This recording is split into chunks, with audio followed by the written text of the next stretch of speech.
যেই আল্লাহ আদম নবীরে জান্নাত থেকে ভারতের চরণদ্বীপে পালায়া দিলেন, যেই আল্লাহ মা হাওয়াকে আরবের জেদ্দায় পাঠায়া দিলেন জান্নাত থেকে, ওই আল্লাহ আমার নবীরে পারেন আর শুনতে? যেই আল্লাহ ইউনুস নবীরে মাছের পেটে ঢুকাইয়া আবার বের করে দিলেন, যেই আমার আল্লাহ ঈসা নবীকে দ্বিতীয় আসমানে নিয়ে গেলেন, ওই আল্লাহ আমার আল্লাহর নবীকে কেন আরশে আজিমে নিতে পারেন না? আমার আল্লাহ কেমন কুদরতের মালিক! ওজায়ের আলাইহিস সালামকে জমিনের মধ্যে 100 বছর ফেলে রাখলেন মরা, এরপরে আবার আল্লাহ জিন্দা বানায় দিলেন। ওই আল্লাহ আমার রহমতের নবীকে কুদরতের দ্বারা আরশে আজিমে নিতে পারেন কিনা? আল্লাহ নিছেন, নবী যান নাই, নবী আসেন নাই, আল্লাহ নিয়েছেন, আল্লাহ পাঠায় দিয়েছেন। কুদরত কার? আমার আল্লাহর। নবী বলেন এক পলকে চলে গেলাম, কিন্তু এর মধ্যে বহু কাহিনী হয়ে গেল। মদিনার সফর হয়ে গেল, নামলাম, নামাজ পড়লাম, আবার সামনে যাইয়া তুর পাহাড়ের উপর দিয়ে যাই, এক জায়গায় মুসা নবীর কবর দেখলাম। এই মেরাজের ভিতরে যাইতে গিয়ে দেখি মুসা নবী কবরে নামাজ পড়তেছে। নবী মুসা কবরে নামাজ পড়েন, এটা আবার কেমন কথা? কেমন তেমন কথা দূর আর বলার সুযোগ নাই। অনেকে বলে নবীরা কবরে মরা, জীবনে জিন্দা হবে না। নবী বলেন ক্বালা রাসূলুল্লাহ সাল্লাল্লাহু আলাইহি ওয়া আলিহি ওয়াসাল্লাম আল আম্বিয়া ওয়া আহইয়াউন ফি কুবুরিহিম ইউসাল্লুন। সব নবীরা কবরে জিন্দা, সবাই নামাজ পড়ে। সুবহানাল্লাহ। কোরআন শরীফে আল্লাহ আয়াত নাজিল করে বলেন ওয়াহুম ইউরযাকুন, আমি কবরে তাদেরকে খানা দেই। আল্লাহ কি দেন? খানা। কবরেই দু জায়গা, এখানে আবার আল্লাহ খানা দিলে কেমনে খায়? প্রশ্ন করে তারা যারা নবীদেরকে জিন্দা মানে না। তারা বলে কবরে জিন্দা হইলে আল্লাহ কয় রিজিক দেয়, কি খায়? রুটি না ভাত? খাইলে প্লেট পায় কই, গ্লাস পায় কই, বাথরুম কই? এই বিষয়ে আমি বিস্তারিত আলোচনা অনেক জায়গায় করেছি, আজ করব না। আমাদের আকীদা সমস্ত নবীরা কবরে জিন্দা, কিয়ামত পর্যন্ত নামাজরত অবস্থায় থাকবেন। নবী বলেন ওখান থেকে বাইতুল মাকদিসে যাইয়া বোরাকটারে বাঁধলেন। জিব্রাইল বাইতে, জিব্রাইল নিজে আজান দেওয়া শুরু করলেন। বোরাকেরে বাঁধলেন কেন? পালায় যাবে? কয় না, এখান থেকে আর এক সবক নেও, নিজের মাল নিজে হেফাজত করো, অন্যের উপরে ন্যস্ত করিও। নিজের দোকান নিজে হেফাজত করে বলো তাওয়াক্কালতু আলাল্লাহ। নিজের সন্তান নিজে হেফাজত করো, আর একজনের উপরে ন্যস্ত করো না। জিব্রাইল আজান দিয়ে দিলেন। আজান নবী দিলে তো আরো মজা হইতো, সেখানে সব নবী রাসূল হাজির। জিব্রাইল আজান দিছেন, আমার নবী আজান দিলে ঝামেলা। কারণ আমার নবী যদি বলেই ফেলেন হাইয়া আলাস সালাহ, নামাজের দিকে আসো, এটা বাই ফোর্স অর্ডার। আর নবী যদি অর্ডার দিয়েই দেন, যদি না মানো কাফের হয়ে যাবে। এজন্য আল্লাহ উম্মতের কাফের থেকে বাঁচাইছে। জিব্রাইল আজান দিছে হাইয়া আলাস সালাহ, উম্মত যদি না যাও কাফের হবা না, হয়তো ফাসিক হয়ে যাবে। আর নবী যদি কয় হাইয়া আলাস সালাহ, তুমি যদি ডিনাই করো, তুমি কাফের হয়ে যাবে। নবীর অর্ডার বাই ফোর্স অর্ডার। নবীজি এবার সব নবী রাসূলদের সামনে 2 রাকাত নামাজের ইমামতি করলেন। নবীর যেহেতু পুরস্কার দিবেন, পুরস্কার দেওয়ার জন্য সবাইকে আল্লাহ হাজির করলেন। নবীকে পুরস্কার দেয়া হবে। ওখান থেকে আমার আল্লাহ বোরাকে নিয়ে গেলেন। জিব্রাইল সফর সঙ্গী উপরে আসমান। নবীজি বলেন একটানে আসমানে গিয়ে দেখি আসমানের মধ্যে 2টা দরওয়াজা তালা লাগানো। দরওয়াজাগুলো জমরাত ইয়াকুত পাথর দ্বারা বানানো। তালা হলো নূরের তৈরি তালা। জিব্রাইল কয় ভিতরের দারওয়ান দরজা খোল। দারওয়ান কয় মান আনতা, কে তুমি? বলে আনা জিব্রাইল। ওয়া মান মাআক, তোমার সাথে কে? বলে হুয়া মুহাম্মদ সাল্লাল্লাহু। জিব্রাইল দারওয়ান কয় অনুমতি আইসুনি আনসুনি কাহানসি, এটা খুলো, চাবি দে। আমি ভিতরে, তালা বাইরে, চাবি কই? বলে ইসমে আজম, বিসমিল্লাহ হলো তালার চাবি। নবী বলেন আমি বিসমিল্লাহ বলে তালায় হাত দিলাম, দোনো দরজার তালা খুলে গেল। আমি ভেতরে ঢুকলাম, এইভাবে প্রথম আসমান পুরাটাই দেখলাম। দেখা দেখা দ্বিতীয় আসমানে গেলাম, তৃতীয়, চতুর্থ, পঞ্চম, ষষ্ঠ, সপ্তম। এবার যাইতে যাইতে 7 আসমানের উপরে গিয়ে দেখি একটা নূরের কাবা, বাইতুল মামুর। 70,000 ফেরেশতারা কাফেলা বানায় তওয়াফ করে। একবার যারা করবে কিয়ামতের আগে এদের সিরিয়াল আর আসবে না, এত বেশি ফেরেশতা। নবী বলেন ওখান থেকে উপরে গেলাম সিদরাতুল মুনতাহা, বিশাল এক বড়ই গাছ। বড়ইগুলো তেলের ড্রামের মতো বড় বড় বড়ই, পাতাগুলো হলো গাছের পাতা, হাতির কানের মতো বড়। রহমতের নবী বললেন ওখান থেকে আল্লাহ আমাকে আর উপরে নিয়ে গেলেন ভিন্ন বাহনে। যাইতে যাইতে যাইতে যাইতে যাইতে অনেক অনেক অনেক অনেক উপরে এক পর্যায়ে দেখি অন্ধকার, কিছুই দেখা যায় না, আমার বাহন চলতেছে। আর জায়গায় দিয়ে দেখি আগুনের মাঝখান দিয়ে আমার সফর চলতেছে। যাইতে যাইতে হঠাৎ অনেক উপরে গিয়ে দেখলাম আল্লাহ তাআলার নূরে তৈরি আরশে আজিম। 8 জন ফেরেশতা কাঁধে নিয়ে দাঁড়ানো, এদের পা 7 জমিনের নিচে। ফেরেশতারা জানে না ওদের কাঁধের উপরে কি আছে। আমি জুতা সহ গেছি তো, জুতাটা খুলতেছিলাম, আওয়াজ আসতেছে নবী জুতা খুলবেন না, আরশে আজিম আপনার জুতা ধুলি নেওয়ার জন্য পাগল হয়ে গেছে। কারণ আপনার নবুয়তের সীমানা, মুসা নবীর নবুয়তের সীমানা যেই পর্যন্ত, তার মেরাজের সীমানা ওই পর্যন্ত। আর আপনার নবুয়তের সীমানা শুধু জমিনে না, আরশে আজিম লৌহ কমলের জন্য আপনার মেরাজও চলতেছে ওই পর্যন্ত। নবী বলেন আমি গেলাম, এর উপরে উঠলাম, আরশে আজিমের উপরে আবার আল্লাহ অনেক উপরে হলো কুরসি, চেয়ার। চেয়ারের চতুর্পাশে 70,000 পর্দা লাগানো। ওয়াসিআ কুরসিয়ুহুস সামাওয়াতি ওয়াল আরদ। আল্লাহ তাআলা একটা একটা পর্দা আলাদা করে করে আল্লাহ আমাকে কাছে নিয়ে নিলেন। আল্লাহ তাআলা বলেন আমি আমার বান্দাকে ভ্রমণ করাইলাম। সুবহানাল্লাযী আসরা বিআবদিহি লাইলাম মিনাল মাসজিদিল হারাম ইলাল মাসজিদিল আকসা। এখানে আরেকটা পয়েন্ট বইলে আমি শেষের দিকে যাচ্ছি। কোরআন শরীফ এমন দামি একটা কিতাব, যে কিতাব ধরলে সওয়াব, পড়লে সওয়াব, দেখলে সওয়াব। যাই না পড়েন সওয়াব, না জেনে কোরআন তেলাওয়াত করেন সওয়াব।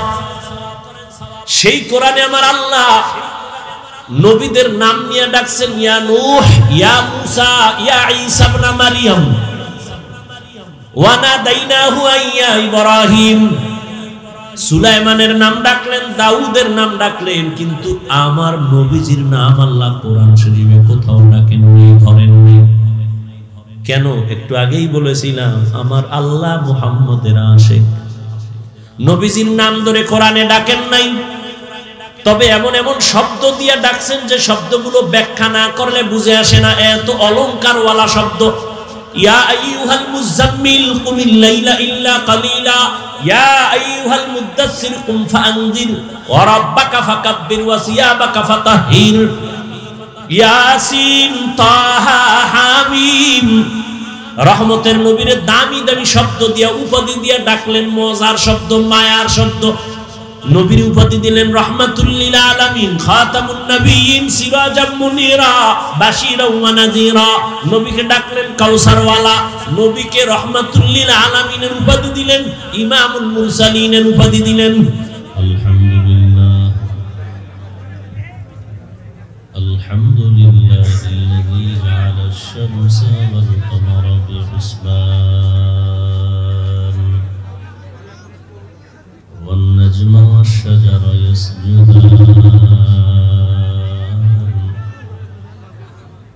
وفضل زمانا على زمان كما فضل مكانا على مكان وإنسانا على إنسان ونشهد أن لا إله إلا الله وحده لا شريك له لا ضد له ولا ند له ولا ونشهد أن سيدنا ومولانا محمدا عبده ورسوله أرسله بالحق بشيرا ونذيرا وداعيا إلى الله بإذنه وسراجا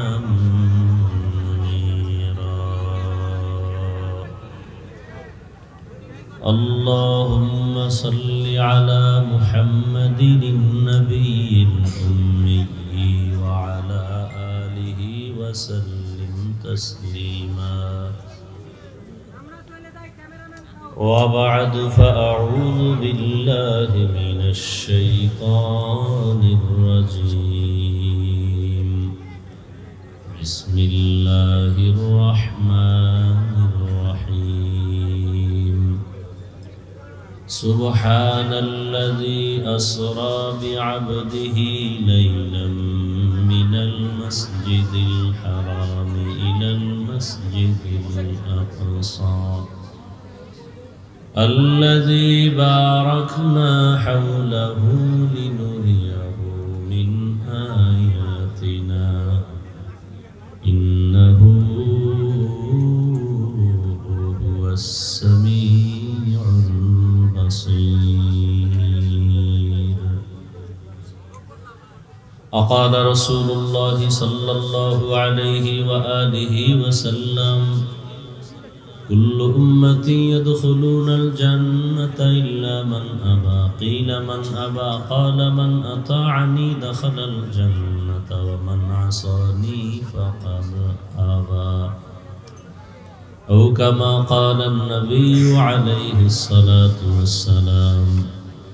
صدق الله مولانا العظيم وصدق رسوله النبي الأمي الكريم ونحن على ذلك من الشاهدين والشاكرين والذاكرين والحمد لله رب العالمين. سبحانك لا علم لنا إلا ما علمتنا إنك أنت العليم الحكيم. رب اشرح لي صدري ويسر لي أمري واحلل عقدة من لساني يفقه قولي. निकलेगा ज़माना आखिर अहल बिदाअत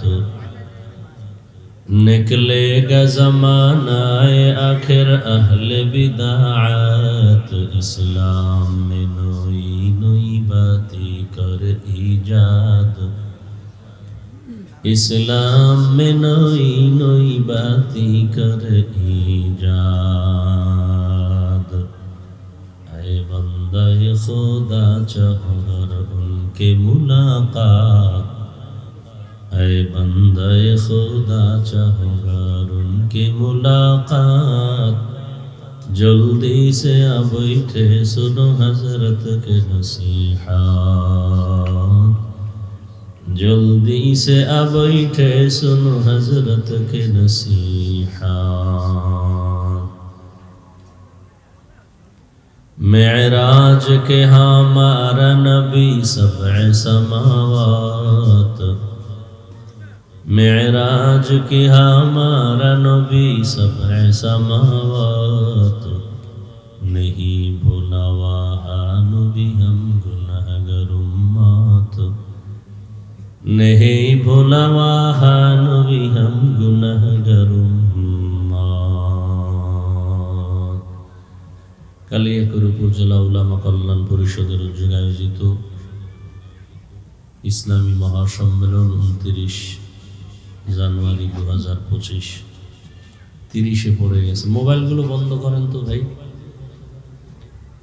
উপস্থিত মোহতারাম সম্মানিত সভাপতি প্রধান অতিথি বিশেষ অতিথিবৃন্দ হযরত উলামায়ে কেরাম অত্র অঞ্চলের বিভিন্ন স্থান থেকে আগত আল্লাহ পাকের আশিকিন জাকিরিন শাকিরিন মুহিব্বিন মুরব্বিয়ান আযম কলিজার টুকরা আমার সমবয়সী যুবক বন্ধুগণ স্নেহের ছোট ভাই পর্দার আড়ালে মাইকের আওয়াজ শ্রবণরতা মা বোনেরা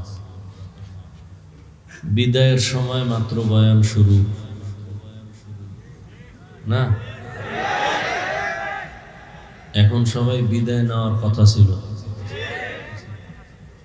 কিন্তু এখন আমাদের চলাফেরা কথাবার্তা সব লাইন ছাড়া, টার্গেট ছাড়া। কারণ ঘরের গার্ডিয়ান না থাকলে ওই ঘর এলোমেলো, দেশের গার্ডিয়ান না থাকলেও দেশ এলোমেলো। মক্কায় গার্ডিয়ান নাই, এই কারণে মক্কার মানুষও চরিত্রের এলোমেলো, চলাফেরার এলোমেলো। যখনই রহমতের নবী গার্ডিয়ান হয়ে আসলেন, চলাফেরার ব্যালেন্স ফিরে আসলো। তো ওলামায়ে কেরামের আয়োজন প্রশংসিত আয়োজন, আল্লাহ পাকের আয়োজন, তা কিয়ামত হকের উপরে কায়েম রাখেন। ইসলাম কায়েম যতক্ষণ না হবে ততক্ষণে জমিন থেকে জুলুম বন্ধ হবে না। যতই ঘি মাখেন, ওই একজনে খুব শখ লাগছে, জিন হাজির করবে।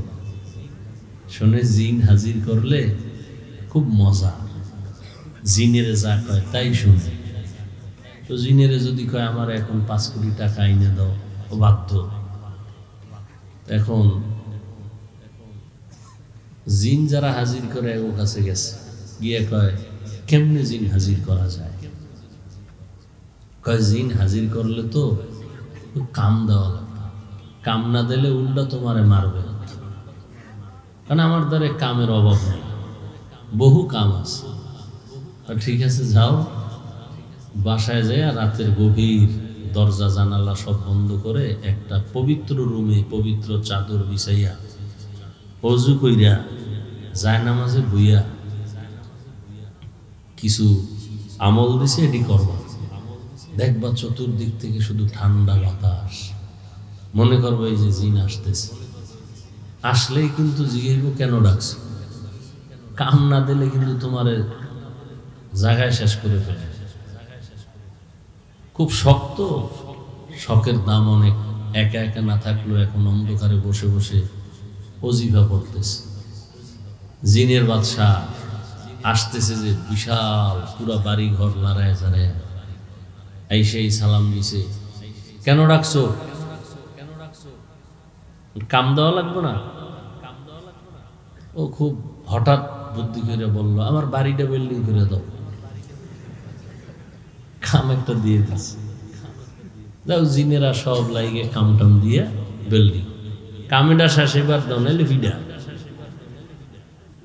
ও বুদ্ধি করে কয় যে আমার বাড়ির দরজা একটা কুকুর আছে, ওটার লেঞ্জাটা অনেকদিন বাঁকা, এটার সোজা করো। কাম তো দিছে, জিনেরা সব রেডি হয়ে গেছে, কুকুরের লেন্স সোজা করবে। পুরা কয়েকজনে মিলে এটার টাইনা সোজা করে ধরে রাখছে। সাইরা দেয়, আবার কাম হইব না, এটার ঘি মাইখা মোটামুটি রৌদ্রে শুকাও, শুকায় টুকায় এবার মোটামুটি টাইট হয়ে যাবে। মোটামুটি যেভাবে রাখবো ওভাবে থাকবে। কিন্তু ওই ঘিটি মাইকে শুকায় আস্তে আস্তে মোটামুটি একটু সোজা, হঠাৎ আবার বাঁকা হয়। বলে হবে না, ওই বাঁশের চিকন আছে ছিদ্রওয়ালা, এটারে লেন্সের মধ্যে ঢুকায় বাঁশ দিয়ে যতক্ষণ রাখে ততক্ষণ থাকে, ওটার বাইর করে ফেলে আবার সেই বাঁকা। তো যে কথাটা বুঝাইতে চাইলাম যে সবাই শান্তি চায়। দুনিয়াতে দুই কথা নিয়ে কোনো হরতাল নাই, অবরোধ নাই, বিরোধী নাই, কিচ্ছু নেই। দুই কথা, সেটা কি? একটা হলো দুনিয়ার সবাই মরবে, এই কথায় কোনো ইখতিলাফ আছে? কেউ হরতাল দিছে যে আমরা মরবো না, এই কথায় দুনিয়ার কেউ দ্বিমত নাই। আর এক কথা, সবাই শান্তি চায়। হিন্দুরাও শান্তি চায়, বৌদ্ধরাও শান্তি চায়, ইহুদিরাও শান্তি চায়, খ্রিস্টান শান্তি চায়, আমরাও শান্তি চাই, আপনারাও। আওয়ামী লীগ শান্তি চায়, বিএনপি শান্তি চায়, জাসদ বাসদ অসৎ যা আছে সবাই কি চায়? শান্তি চায়। কিন্তু ঠিকানা নিয়ে ভেজাল। ঠিকানা নিয়ে ভেজাল। ইহুদিরা বলে শান্তি পেতে হলে ওজায়েরকে আল্লাহর সন্তান বলো, শান্তি আসবে। খ্রিস্টানরা বলে ঈসা নবীরে আল্লাহর সন্তান বলো, শান্তি পাবা। বৌদ্ধ ধর্মের মানুষ বলে গৌতম বুদ্ধকে ধর্মের গুরু মনে করো, জীবনের ভালো মন্দের কল্যাণকামী মনে করো, তো শান্তি। হিন্দুরা বলে ৩৩ কোটি দেবদেবীর পূজা করো, তাহলেই শান্তি। এখন এদের শান্তির ঠিকানা এক না আলাদা? কেন? এদের ধর্মও কি? হিন্দুদের ধর্ম আলাদা, শান্তির ঠিকানাও। ইহুদির ধর্ম আলাদা, শান্তির ঠিকানাও আলাদা। এবার আমরা মুসলমানের ধর্ম কি? এক না? তাহলে আমাকে শান্তির ঠিকানা কয়টা হবে? একটা হবে। কিন্তু ওদের থেকে আমগো মধ্যে ঝামেলা আরো বেশি। কেউ বলে কবরে সেজদা দাও, শান্তি। কেউ বলে মাজারে দাও, শান্তি। কেউ বলে গাছেরে দাও, শান্তি। কেউ বলে বেপর্দায় নাচ গান করো, শান্তি। আসলে শান্তি কোথায়? শান্তির ঠিকানা একটাই, ইসলাম। কি? ইসলাম। সে ইসলাম যতদিন পর্যন্ত ছিল না ততদিন পর্যন্ত মক্কার মানুষ এক অশান্তির বেড়াজালে ছিল।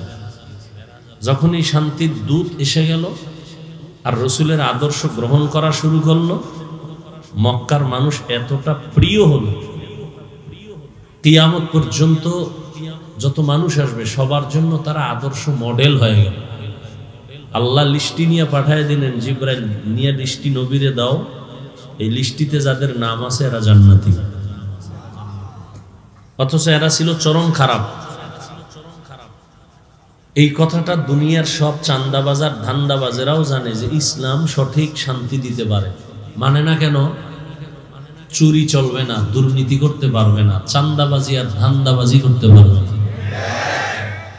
এই জন্য ইসলাম থেকে দূরে এবং মানুষের ব্রেনকে ওয়াশ করে ফেলাইছে যে ধর্ম আর রাজনীতি এক না।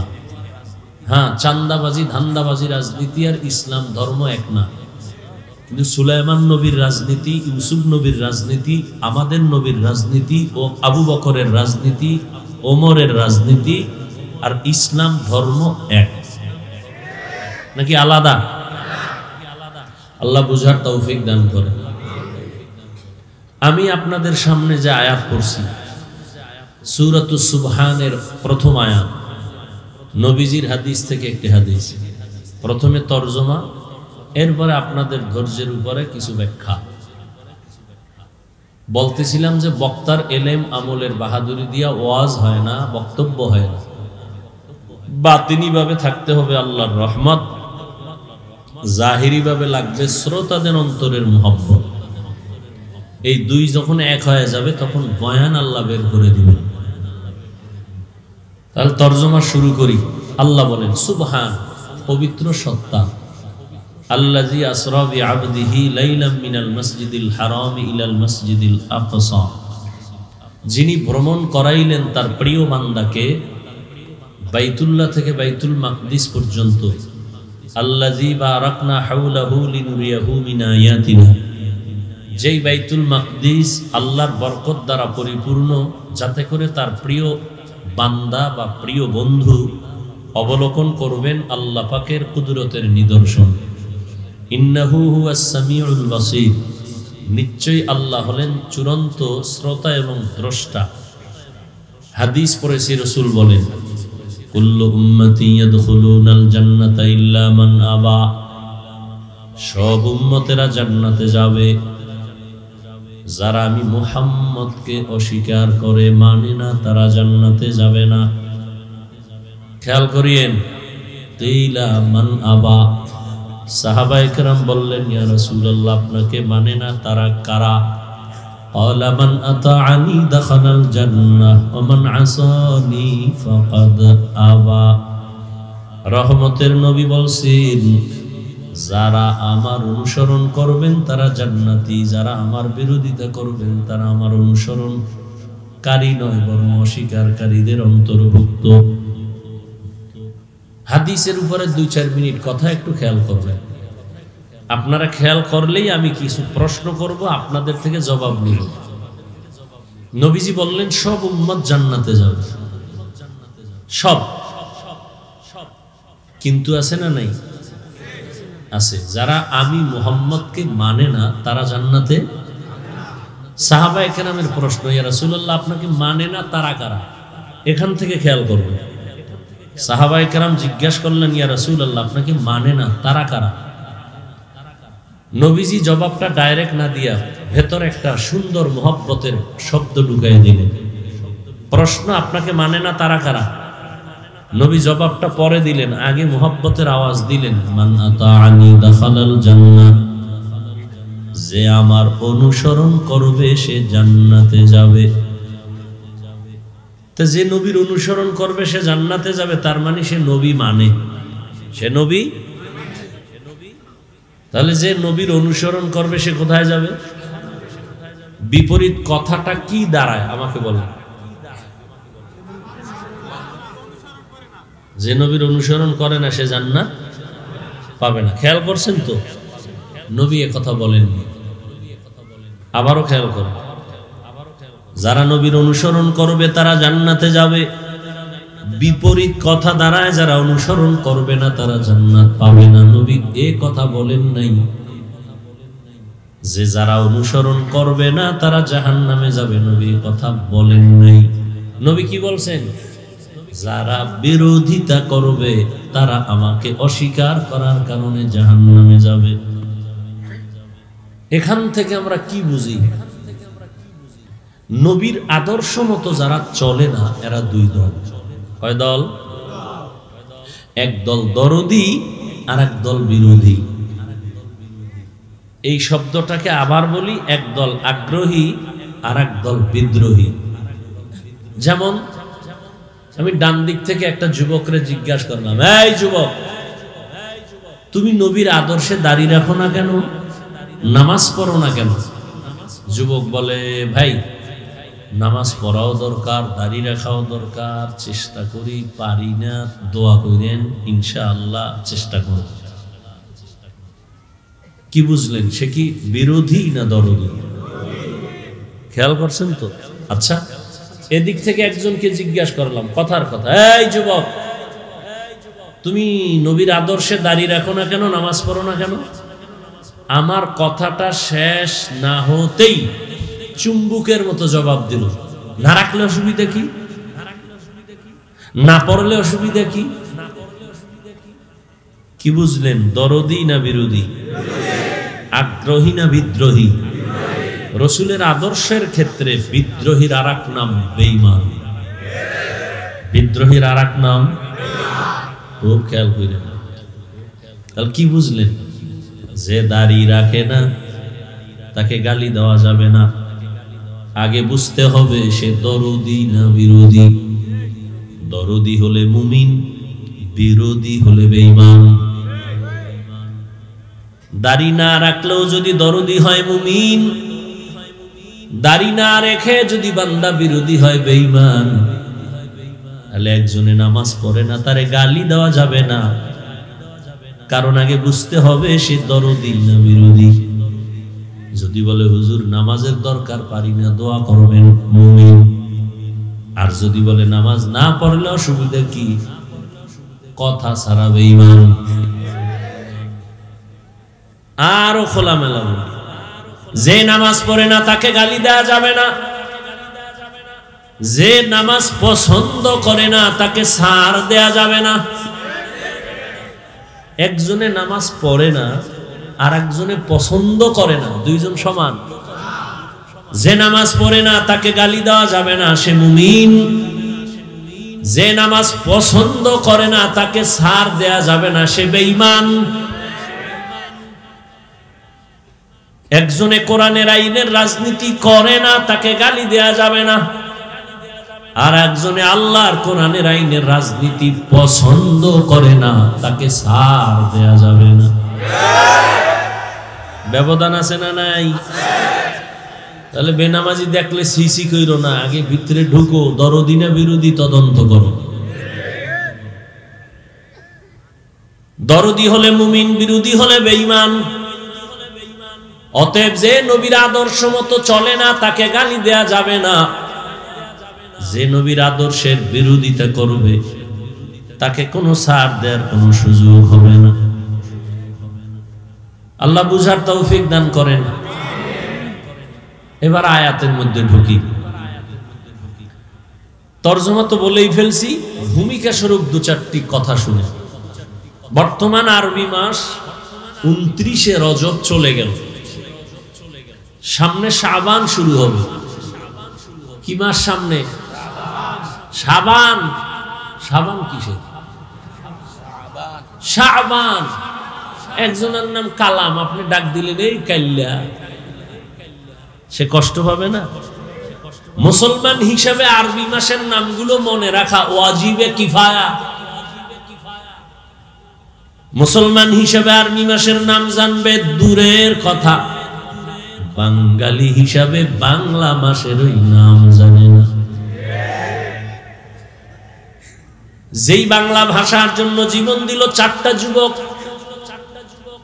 জব্বার, বরাকাত, সালাম, রহমত, ওই দিনটাকেও স্মরণ করে বাংলায় না, ওই দিনটারও স্মরণ করে বাংলায়।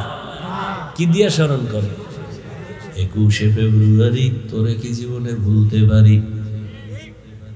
ওরা কি 21-এর জন্য জীবন দিছিল?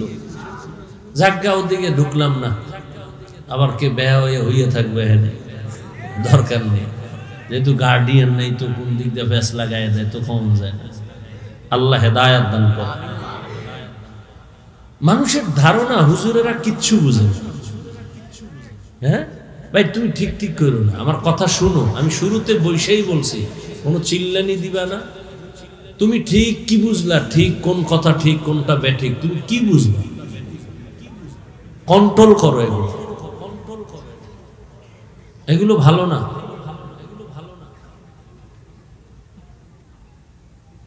হুজুরেরা কিছু বুঝে না, এই ধারণা মানুষের অন্তর।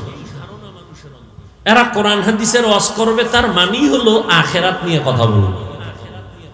আল্লাহর ওয়াস্তে আমাকে বলুন তো, ইসলাম কোরআন শুধু কি আখেরাতমুখী সমাধান আছে, দুনিয়ার সমাধান নাই?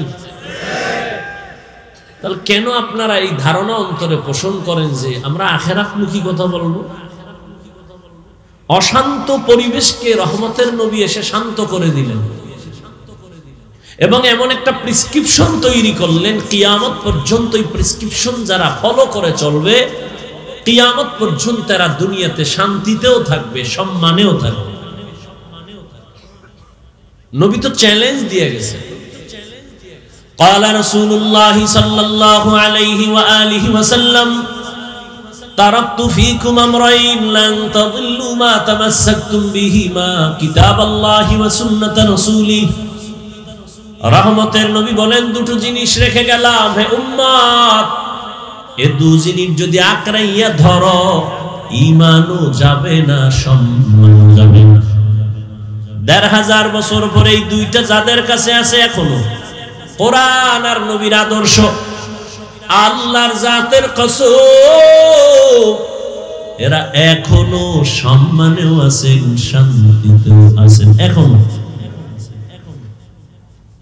চেয়ারম্যানের চেয়ারের মেয়াদ শেষ, এমপির চেয়ারের মেয়াদ শেষ, মন্ত্রীর চেয়ারের মেয়াদ শেষ, এসপিডিসির চেয়ারের মেয়াদ শেষ, কোরআনওয়ালা নবীর আদর্শওয়ালা উলামায়ে কেরামের চেয়ারের কোনো মেয়াদই নাই। আছে কোনো মেয়াদ? তো শেষ হবে কি? টাকা দিয়ে সম্মান কিনলে প্রথমে ফুলের মালা, ফাইনালে জুতার মালা। টাকা দিয়ে কিনছে না সম্মান, আর আল্লাহর দেয়া সম্মান যদি বান্দা ধারণ করে রাখতে পারে, দুনিয়ায় বাদশাহ, পরকালে বাদশাহ। সম্মান কে দিছেন? আল্লাহ যাকে সম্মান দেন, টাকা লাগে না, যোগ্যতা লাগে না। বেলালের মতো কালো মানুষও আল্লাহ এত দামি বানাইছেন। রহমতের নবী বলেন, মেরাজের রাত্রে জান্নাতে ঢুইকা আমি হাঁটার আওয়াজ পাই, বেলালের আওয়াজ। 10 জন সাহাবা জান্নাতি টিকিটওয়ালা, এর মধ্যে বেলালের নাম নাই, কিন্তু আল্লাহ তাকে কবুল করেছেন। काबिलियत दादे उरा शर्त निस बल्कि शर्त काबिलियत दादे उस दुनिया वालारा सम्मानेर চেয়ার দিতে গেলে আগে যোগ্যতা তালাশ করে দুনিয়া वालारा সম্মানের জায়গায় কাউকে বসাইতে চাইলে আগে যোগ্যতা চায় আর আমার আল্লাহ যদি কাউকে সম্মানের চেয়ারে বসাতে চায় যোগ্যতা দেখেন না আল্লাহ অন্তর দেখে বসায় পরে যোগ্যতা দিয়ে দেয় দুনিয়াওয়ালারা যোগ্য ব্যক্তি ছাড়া বসায় না আর আল্লাহ পাক রব্বুল আলামিন যাকে বসাইবেন তার যোগ্যতা না থাকলেও বসাইয়া যোগ্যতা দিয়ে দেয়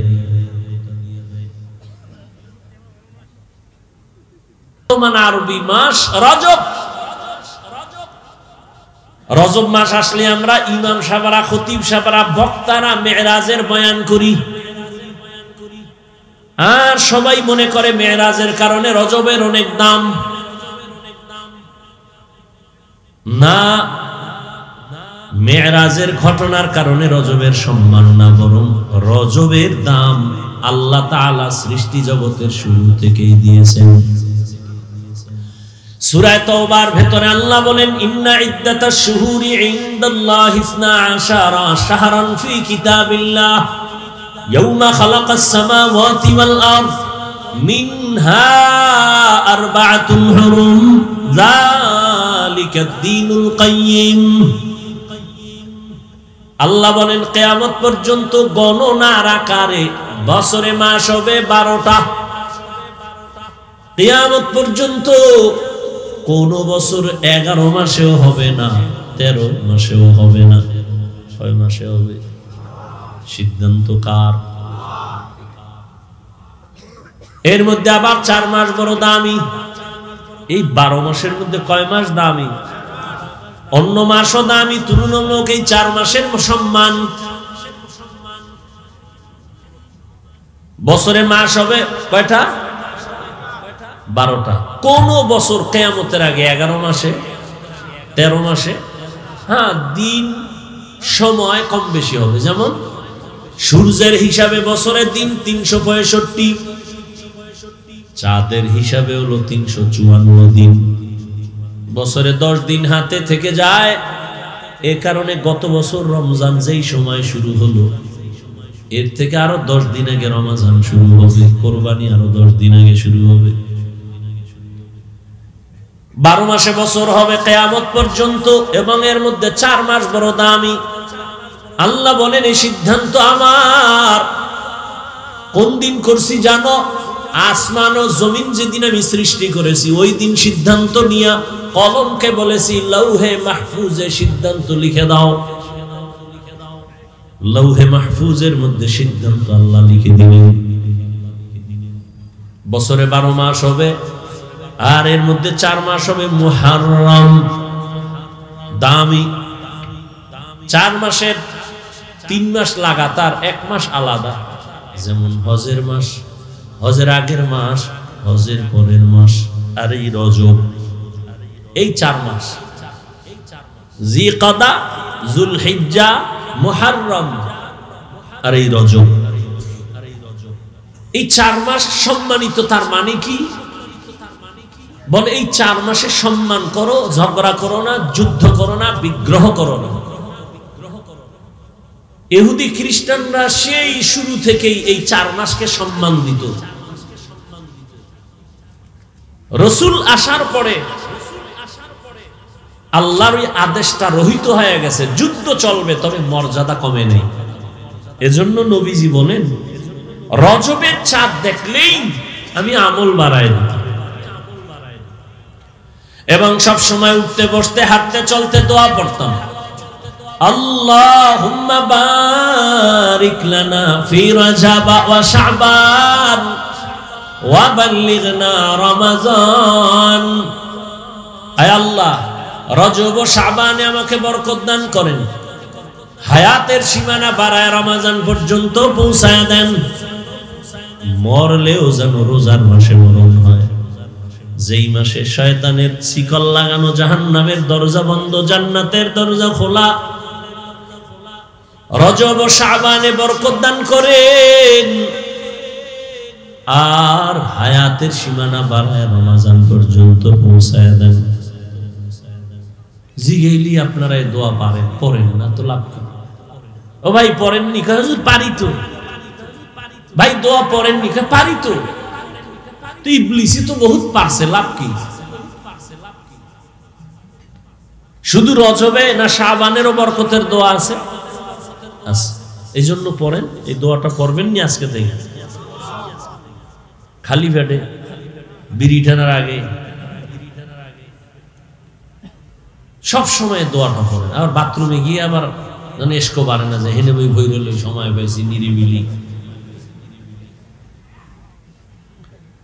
আল্লাহুম্মা বারিক লানা ফি রজব ওয়া শাবান ওয়া বাল্লিগনা রমাজান। আল্লাহ আমাদের এই দোয়া বেশি বেশি পড়ার তৌফিক দান করেন। আবার আসতেছে শাবান, ওই শাবানের একটা বরকতের রাত আছে। কি রাত? লাইলাতুম মিন নিসফি শাবান, শাবানের মধ্যরাত।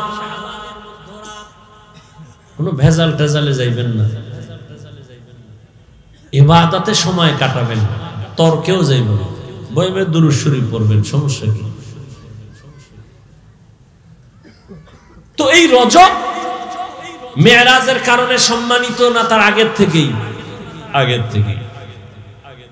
এক নাম্বার। দুই, আমরা যে রজবে মেরাজের বয়ান করি, ঐতিহাসিকদের মধ্যে মেরাজ কোন মাসে হয়েছে নিয়ে 7 মাসের নাম আছে। কয় মাস? কেউ বলেন রবিউল আউয়ালে মেরাজ হয়েছে, কেউ বলেন রবিউল আখিরে মেরাজ হয়েছে, কেউ বলেন না জুমাদাল উলা, কেউ বলেন জুমাদাল উখরা, কেউ বলেন রজবে মেরাজ হয়েছে, কেউ বলেন শাওয়ালে মেরাজ হয়েছে, কেউ বলেন রমাজানে মেরাজ হয়েছে। তো মেরাজ হয়েছে এটা সঠিক, কোরআনের আয়াত। মেরাজ হয়েছে সব নবীদের। এই যুবকরা ডিস্টার্ব করলে কিন্তু, এখন বয়ানের টাইম না, শুধু আপনাদের ধৈর্যের উপরে কথা বলবো। বসায় রেখে আপনারা আরামে গিয়ে ঘুমাবেন না, এই চালাকি করেন না। খোদায় যদি বাসায় আগে না নেয়, যাওয়ার কোনো সুযোগ নেই। খবরদার চালাকি করেন না। আর না হয় বলেন দোয়া করে দেই। আমি আমার তো একটা নির্দিষ্ট টাইমে শেষ করব, বাকি যে বিষয়ের আলোচনা এটা শেষ করতে পাই টু পাই, পয়েন্ট পয়েন্ট শেষ করতে আমার সময় লাগবে 2 ঘন্টা করে 3 দিন। আমি যদ্দূর পারি ওদ্দূর, আমি তার নিজের থেকে বানায় বলবো না। ওলামায়ে কেরাম যা লেখছেন এটি মুখস্থ কইরে যা আইছি, এটি শেষ করতে 3 দিন লাগবে 2 ঘন্টা করে। এরপরে বুঝবেন মেরাজ কি। শুরুতে কিছু শুনেন তো অনুভব করবেন কি আল্লাহ পাকের কুদরত। মেরাজ হয়েছে রাতের বেলা, সমস্ত নবীদের মেরাজ হয়েছে, আমার নবীরও মেরাজ হয়েছে।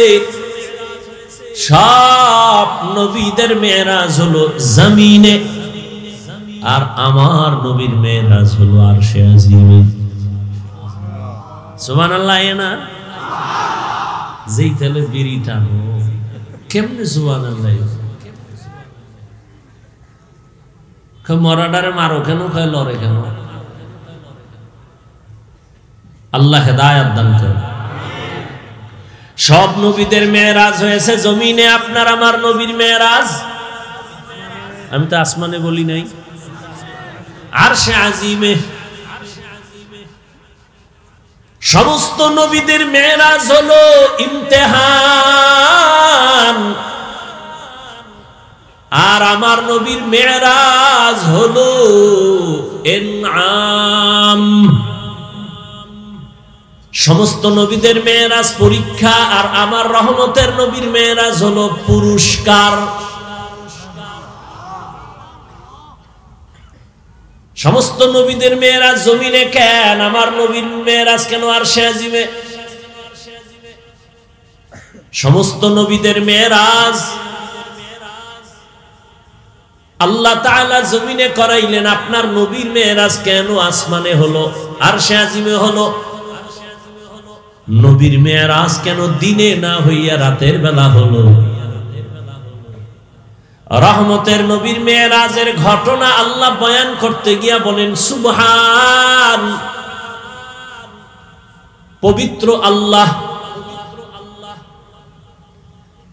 আল্লাহ কি কখনো অপবিত্র ছিলেন? তাহলে পবিত্র বললেন কেন? এলাকার চেয়ারম্যানের কথার কথা পেছ লাগাইন না, মনে করেন আমি বুঝাইতেছি। এই চেয়ারম্যান সাহেব কিন্তু চুরি টুরি করে না, খুব ভালো মানুষ। প্রশংসা হইছে ঠিক, কিন্তু একটু লাশা লাগাই হয়েছে, ঠিক না? এটা ইনজেকশন মারা হইল না যে চেয়ারম্যান ভালো মানুষ, এটা বললেই তো হয়। যদি বলি চেয়ারম্যান কিন্তু চুরি টুরি করে নাই, খুব ভালো মানুষ, প্রশংসাটা কি সুন্দরভাবে হইল? আল্লাহ সবসময় পবিত্র, আবাদুল আবাদ। কেন বললেন আল্লাহ সুবহান, আমি পবিত্র? আড়ালে মনে হয় যেন অপবিত্র, নাউযুবিল্লাহ। এরপরে আল্লাহ বললেন, দুনিয়ার ১৫০০ বছর পরে এখনো কত বেঈমানেরা নবীর মেরাজ মেনে নিতে পারে না, এখনো আছে অনেক নাস্তিকরা। এটা কেমনে সম্ভব? রহমতের নবী রাতের বেলা চলে গেলেন ৭ আসমান, আরশ, কুরসি, লৌহ কলম ভ্রমণ করে আবার চলে আসলেন, এটা কেমনে সম্ভব? আল্লাহ প্রত্যেকটা পয়েন্টে পয়েন্টে জবাব দিয়েছেন। আল্লাযী আসরা বিআবদিহি, একটা একটা শুনেন। প্রথম কথা হলো রহমতের নবীর মেরাজ কেন রাতের বেলা হলো? রাতের বেলা হওয়ার এক নাম্বার কারণ, বন্ধুর সাথে বন্ধুর মুহাব্বতের আলাপ আচরণ, আলাপনটা দিনে ভালো না রাতে ভালো? কি রাতের বেলা ভালো হয়। আর মোহাম্মদ তো আল্লাহর এমন বন্ধু, ইব্রাহিম আল্লাহর বন্ধু, ঈসা আল্লাহর বন্ধু, মুসা নবী আল্লাহর বন্ধু, দাউদ নবী আল্লাহর বন্ধু, সুলাইমান আল্লাহর বন্ধু। আমার নবীও আল্লাহ পাকের বন্ধু। সব নবী রাসূল আমার আল্লাহ তাআলার আশিক, আর আমার আল্লাহ হলেন শুধু মুহাম্মদের আশিক। ব্যবধান আছে না নাই? সমস্ত নবী রাসূল আমার আল্লাহ তাআলার আশিক, আর আমার আল্লাহ শুধু মুহাম্মদের আশিক। ভালো করে খেয়াল করেন, রাতের বেলা মেরাজ হওয়ার আরেকটা কারণ, যদি দিনের বেলা হয়তো সবাই দেখে ফেলতো, আর দেখা বিশ্বাস করার মধ্যে ঈমানের পয়েন্ট বাড়ে না, বরং না দেখা বিশ্বাস করার মধ্যে ঈমানের পয়েন্ট বেড়ে যায়। আমরা আল্লাহকে মানিনি দেখা না, না দেখা। ইউমিনুনা বিল গায়ব, আমরা আল্লাহকে না দেখে বিশ্বাস করি, এজন্য আমাদের ঈমান মজবুত। আমরা রহমতের নবীরও দেখি নাই, তারপর আমরা তারে শেষ নবী মানি না দেখে, আমাদের ঈমান আরো মজবুত। আমরা নবীজিরে দেখি না, এরপর নবীরে বাদ দিয়া কত মিথ্যা নবীর দাবিদারেরা নবী নিজে দাবি করছে, আমরা কাউকে মানি না, আমরা মানি আখিরি নবী মুহাম্মদ সাল্লাল্লাহু। আল্লাহ তাআলা রাতের বেলা মেরাজ করাইয়া মুমিনের ঈমানটারে মজবুত করেছেন। রহমতের নবী রাতের বেলা থেকে সকালে আইসা আবু জাহিলরে কয়, আমি মেরাজ করে আসলাম, বাইতুল মাকদিস দেখে আসলাম। আবু জাহিল বের হয়ে কয়, মিথ্যা কথা, এটা অসম্ভব। রাস্তায় বের হয়ে রাগের সাথে সামনে গিয়া দেখে আবু বকর আসতেছে। ওই আবু বকর, শুনছো আব্দুল্লাহর ছেলে পাগল হয়ে গেছে? কয় কেন? সে নাকি এই রাতের মধ্যে ৭ আসমান ঘুরে টুরা বাইতুল মাকদিস ১ মাস লাগে যাইতেছে, রাতের অল্প টাইমে দেখাস। আবু বকর সিদ্দিক বলেন, আবু জাহাল, কথাটা কে তোমাকে বলছে? বলে আব্দুল্লাহর ছেলে মুহাম্মদ। সত্যি? বলে হ্যাঁ সত্যি। মুহাম্মদ বলেছে? বলে হ্যাঁ। আবু বকর কয় নাই, আমি জিগে লই। আবু বকর বলে, যদি মুহাম্মদ বলে থাকেন আমি এখনই তার উপরে ঈমান এনে ফেললাম। আমি আবু বকর নবীর আর জিজ্ঞানের দরকার নাই, তুমি যদি বলো মুহাম্মদ বলেছে, কেউ না মানলে আমি মেনে নিলাম। এই জন্যই তো আবু বকরের এত মূল্য। রহমতের নবী বলেন, সব মুমিনের নেক আমল যদি এক পাল্লায় দেয়, আর আমার আবু বকরের দুইটা আমল যদি ভিন্ন পাল্লায় দেয়, সব মুমিনের নেক আমল থেকে আবু বকরের মাত্র 2 আমলের পাল্লা ভারী হয়ে যাবে। যে আবু বকরকে আমার আল্লাহ নিজে সালাম দিয়েছেন, আবু বকর মেনে নিলেন। আল্লাহ বলেন, সুবহান, আমি পবিত্র। পবিত্র বলতে গেলে প্রশ্ন আসে, এজন্য এই সুন্দর একটা জবাব দিয়েছেন শাইখুল হিন্দ মাহমুদ হাসান দাওবন্দি রহমাতুল্লাহ আলাইহি। বলছেন এখানে পবিত্রতার বিপরীত যে আইব অর্থাৎ ত্রুটি থেকে আমি পবিত্র না, তর্জমা করেছেন আমি সমস্ত দুর্বলতা থেকে পবিত্র। বলে কেমন দুর্বলতা? কয় তোমার মেধার দুর্বলতা আছে, এ থেকে আমি আল্লাহ পাক। তোমাদের খানার দুর্বলতা, আমি আল্লাহর দুর্বলতা নাই। তোমাদের ঘুমের দুর্বলতা, আমার নবীও না ঘুমাইলে অসুস্থ, না খাইলে পেটে ক্ষুধা। আমি আল্লাহ এই দুর্বলতা থেকে পবিত্র। লা তাখুযুহু সিনাতু ওয়ালা নাওম, আমি আল্লাহর ঘুম নাই, তন্দ্রাও নাই। এক জবাব। আর এক জবাব হলো, বান্দা তুমি সুবহানাল্লাহ বলো। সুবহান বলে তোমার ভেতরে যত প্রশ্ন হতে পারে, এটা হবে না, এটা অসম্ভব। আল্লাহ বলেন সব অসম্ভবের থেকে আমি আল্লাহ পাক পবিত্র। সুবহান। দ্বিতীয় কথা হলো, আমরা মাঝে মাঝে সুবহানাল্লাহ বলি কেন? বলে আশ্চর্য কোনো ঘটনা শুনলে। আল্লাহ কয়, রহমতের নবীর জীবনে 2টা সফর হয়েছে, এর মধ্যে মেরাজের সফর বড় আশ্চর্য, এই জন্য সুবহান বলো। সুবহান বলার আর এক ফায়দা, যদি বান্দা তুমি সুবহানের ওজিফা পড়ো, তুমি সুবহান ওজিফা পড়ো, সুবহানাল্লাহ সুবহানাল্লাহ ওজিফা পড়ো, আল্লাহ তোমাকে পবিত্র, আল্লাহকে যখন বলছো এর বরকতে তোমাকে আল্লাহ পবিত্র বানায় দিবে। এই নিয়তে যদি পড়ো, তাহলে আল্লাহ তোমাকে আখলাকে হাসানা দান করবেন। সুবহান এর ওজিফা বলবে। সমস্ত নবীর মেরাজ হলো জমিনে পরীক্ষা, আর আমার রাসূলের মেরাজ হলো পুরস্কার। মুসা নবীর মেরাজ তুর পাহাড়ে পরীক্ষা, 40 দিন রোজা রাখো।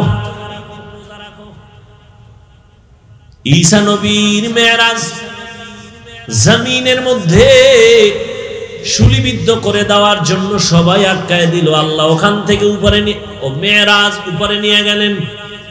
মেরাজ এটা উরুজ শব্দ থেকে, অর্থ হলো উপরের দিকে অগ্রগামী হওয়া, মর্যাদার লাইনে।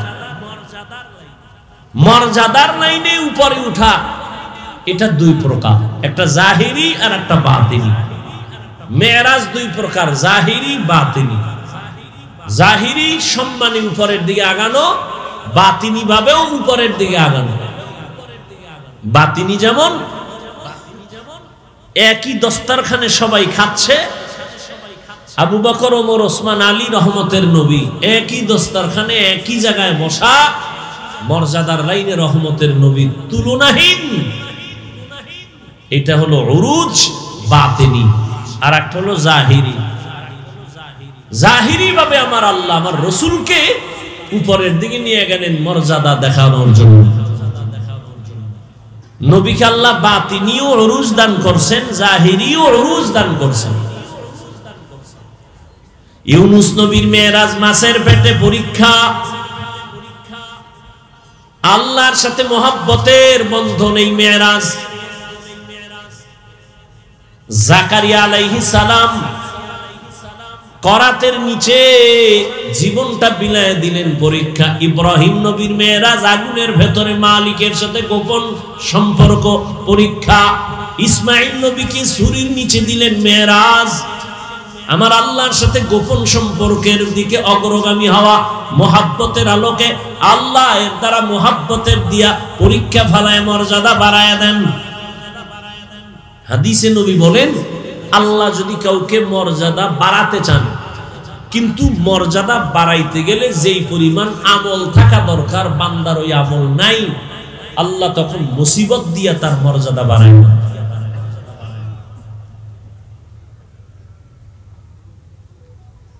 তাহলে সব নবীর মেরাজ পরীক্ষা, আর আপনার আমার নবীর মেরাজ হলো পুরস্কার। তো পুরস্কার যিনি পাবেন, পরীক্ষা ছাড়া কেউ পুরস্কার পায় না। তাহলে আমার নবীরে আল্লাহ পরীক্ষা ছাড়া পুরস্কার দিবেন? বলে না। নবীর পরীক্ষা তো আরো জটিল। কেমন জটিল? বলে রহমতের নবী জমিনে আসিয়া কোনদিন আব্বার চেহারা দেখেন নাই, বাবা বলে ডাকতে পারেন নাই। 6 বছরে মা হারাইলেন, নবীর এক কঠিন পরীক্ষা। 8 বছরে দাদা আব্দুল মুত্তালিব হারায় গেল, কঠিন পরীক্ষা। চতুর্দিকে নবীর দুশমন। জমিনে নবীর জন্য 2টা ছায়া ছিল দারুল আসবাব হিসাবে। এক ছায়া চাচা আবু তালেব, আর একটা ছায়া আম্মা জান খাদিজা রাদিয়াল্লাহু আনহা। রহমতের নবীর উপরে আরো পরীক্ষা। চাচা আবু তালিব চলে গেছেন, একই বছরে খাদিজা রাদিয়াল্লাহু আনহাও চলে গেলেন। জমিন থেকে দুজন চলে গেলেন, নবীর পরীক্ষা। নবীকে একদিন আর 2 দিন না, যেই নবীর শরীর মোবারকে মশা পড়ে না হারাম, মাছি পড়ে না হারাম, সেই রহমতের নবীকে মক্কার বেঈমানেরা শিয়াবে আবু তালিবের মধ্যে 3 বছর এমন ভাবে গৃহবন্দী করে রাখলো। চতুর্দিকে পাহাড়, মাঝখানে রহমতের নবী। খানা দেয় না, পানি দেয় না। নবীর 4 কন্যাও নবীর সাথে আছেন, কষ্ট করে। নবী গাছের পাতা ছিঁড়ে চাবাইয়া চাবাইয়া খায় আর পেটের ক্ষুধা নিবারণ করেন। কেমন পরীক্ষা! একদিন নি, টানা 3টা বছর রহমতের নবীর পরীক্ষা। এত কষ্ট। আম্মা জান আয়েশা রাদিয়াল্লাহু আনহা বলেন, রহমতের নবী জীবনে অনেক কষ্ট করেছেন, তবে কোন কষ্টটা আপনাকে বেশি দাগ কাটছে অন্তরের ভেতরে? রহমতের নবী বলেন, আয়েশা, সব থেকে বেশি আমাকে ভাবায় তায়েফের ময়দানের কষ্ট। আমি যখন তায়েফের ময়দানে হেঁটে হেঁটে দাওয়াতের জন্য যাই, দেখছেননি মক্কা থেকে তায়েফে যখন যাই, এখন তো গভর্নমেন্ট বাঁকা বাঁকা রাস্তা করে দিয়েছে, কেবল সিস্টেম উঠা যায়। ওখানের আবহাওয়া পুরাটা ঠান্ডা, মক্কায় আগুন, ওখানে ঠান্ডা। রহমতের নবী হেঁটে হেঁটে চলে গেছেন। নবী বলেন, আয়েশা, আমি যখন গেলাম দাওয়াতের জন্য, ওই তায়েফের কাফেরেরা ওদের বাচ্চাদের আমার পেছনে লেলিয়ে দিল পাথর মারার জন্য। তায়েফের ছোট ছোট বাচ্চারা বৃষ্টির মতো আমাকে পাথর মারলো। পাথরের আঘাতে আঘাতে আমার শরীর রক্তে রঞ্জিত, জুতা পর্যন্ত আটকে গেছে রক্ত পড়ে। শুধু কি পাথর মারে এতটুকু, আর এক দল আমার পেছনে লাফায় আর আমারে গালি দেওয়া শুরু করেছে, আর বলে, মক্কার পাগল আছে তারা দাও। আর এক দলে আমারে হাসে ঠাট্টা করে, আমি চোখের পানি ধরে রাখতে পারি না। আমার আল্লাহ পর্যন্ত রাগ হয়ে গেলেন, ও জিবরাইল যাও, রহমতের নবীর কান্না সহ্য করা যায় না, তাড়াতাড়ি তায়েফের জমিন উল্টায় সব মেরে ফেলো। ও আয়েশা, জিবরাইল আসছে, আমাকে বলে তায়েফের জমিন উল্টায় দিবে। আমি কান্না করে বলছি, না ওদের মারবা না, ওরা আমাকে চিনে না। ওরা যদি জানতো আমি মক্কার ইয়তীম, জীবনে আমি বাবাকে বাবা বলে ডাকতে পারিনি, জীবনে আমি মায়ের আদর পাই নাই। আল্লাহ আমাকে এভাবে পরীক্ষা করেছে, আমার শরীরে একটা মশা পড়ে না, মাছিও পড়ে না। যদি ওরা ভালো করে জানতো আমার শরীরের মধ্যে একটা আঘাত ওরা করতো না। ও আয়েশা, জানো না আল্লাহ আমাকে এত সম্মান দান করেছে, আমি রাস্তা দিয়ে যখন চলি দুপার্শ্বের গাছ নত হয়ে আমারে সালাম দেয়, জঙ্গলের প্রাণী আমারে সালাম দেয়। আয়েশা বলেন আমি নবীর ঘাম বোতলে ভরে রাখতাম আর আতর হিসেবে ব্যবহার করতাম। নবী বলেন আমি যেখানে কদম ফালাই ওখান থেকেই দীর্ঘ বছর শুধু মেশকের ঘেরান আসে। ওই তায়েফের বেঈমানেরা বুঝে না এই পরিমাণ পাথর মেরে আমার রক্ত ঝরাইছে, আমি তায়েফের ওই কষ্টের কথা ভুলতে পারি না। ও আয়েশা, একটা মানুষও কালেমার পতাকার মধ্যে ঢুকতে চাইল না। আমার এই কষ্ট আল্লাহ তাআলা এবার সান্ত্বনা দেওয়ার জন্য বলে, নবী আসেন আমার বাড়ি, আমি আপনাকে এবার পুরস্কার দিব। আল্লাহ আমার নবীরে পুরস্কার দেওয়ার জন্য বলেন চলেন, ও জিবরাইল যাও, জান্নাত থেকে একটা বোরাক সাজাইয়া মক্কায় নিয়ে যাও। হুয়া হুকুম জিবরাইল কো ইউশিতা, बोराके के जन्नत से कर इंतखाब, सजा उसको ज़ेवर से तू तापा, फिर उसको तू काबा में लेकर के जा। जिब्राइल आमीन चले आसलेन बोराक निया বাইতুল্লাহর সামনে। নবী এখন কই? এখানেও তিনটা মতামত। কেউ বলেন রহমতের নবী চাচাতো বোন উম্মে হানির ঘরে ঘুমন্ত অবস্থায় আছেন, কেউ বলেন নবী হাতিমে কাবায় আছেন, কেউ বলেন নবী শিয়াবে আবু তালিবের মধ্যে ঘুমন্ত আছেন। তিনটা কথার সমন্বয় আছে, তবে এখানে বলার সময় নাই। জিবরাইল আমিন এসে দেখলেন নবী ঘুমাচ্ছেন ঘরের মধ্যে, দরজা বন্ধ। ছাদের উপর থেকে ছিদ্র করিয়া জিবরাইল ভেতরে নামলেন। ভেতরে নামিয়া রহমতের নবীর মাথায় হাত দেয় না, শরীরের কোনো অংশ স্পর্শ করে না। জিবরাইল আমিনের 600 নূরের পাখা, এক অংশ রহমতের নবীর পা মোবারকের পাতায় লাগায়া দিলেন।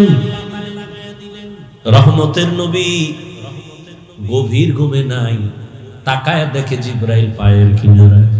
নবী বসলেন, এই গভীর রাতে আসলেন কেন? উপরে তাকায় দেখে আবার ছাদ খালি, আসমান দেখা যায়। আপনি এখান থেকে আসছেন বলে, হ্যাঁ। কেন? দরজা আছে না? আপনি উল্টা আসলেন কেন? আজকে সব ব্যবহার উল্টা হবে, মাত্র শুরু। আপনার সাথে আজ ব্যবহার হবে সব আপনার বিবেকের বাহিরে, মাত্র শুরু হলো। উপর থেকে নেমে দেখায় দিলাম। মুফাসসিরিনে কেরাম, মুহাদ্দিসিনে কেরাম মেরাজের ঘটনা থেকে উম্মতের সবক দেয়। এই দুনিয়াওয়ালারা সবক নাও। এক, ঘুমের মানুষের কেমনে সজাগ করবা? রহমতের নবীর জিবরাইল সজাগ করে দেখায় দিলেন। দামি কোন মানুষ যদি ঘুমায়, তাকে যদি তুমি সজাগ করতে চাও, মাথায় হাত দিবা না, শরীরের অন্য কোন জায়গায় তুমি স্পর্শ করবা না, পা ধরে হালকা ভাবে চিপ দাও, সজাগ হয়ে তাকায় তোমাকে দেখবে, কোনো ভয় লাগবে না। তুমি যদি পিছন দিয়ে মাথার উপরে আঘাত করো তো বেহুশ হয়ে জায়গায় মরে যাবে, তোমার তো দেখবেই না। মেরাজ থেকে সবক নাও, ঘুমের মানুষ কেমনে সজাগ করবা। জিবরাইল আমিন নবী বলেন আমাকে উঠাইলেন, হাতিমে কাবায় নিয়ে গেলেন। ওখান থেকে জমজমের কূপের কিনারায় নিয়ে আমাকে চিৎভাবে শোয়াইলেন। আমাকে শোয়াইয়া আমার বুক চিরলেন, ভেতর থেকে কলব বের করলেন, স্বর্ণের পেয়ালায় রাখলেন, জমজমের পানি দিয়া ধুইয়া আবার ভেতরে ঢুকাইলেন, হালকা করে চাপ দিলেন, আগের মতো সুন্দর হয়ে গেল। আমি সব দেখতেছি। কিন্তু বলতে পারতেছি না।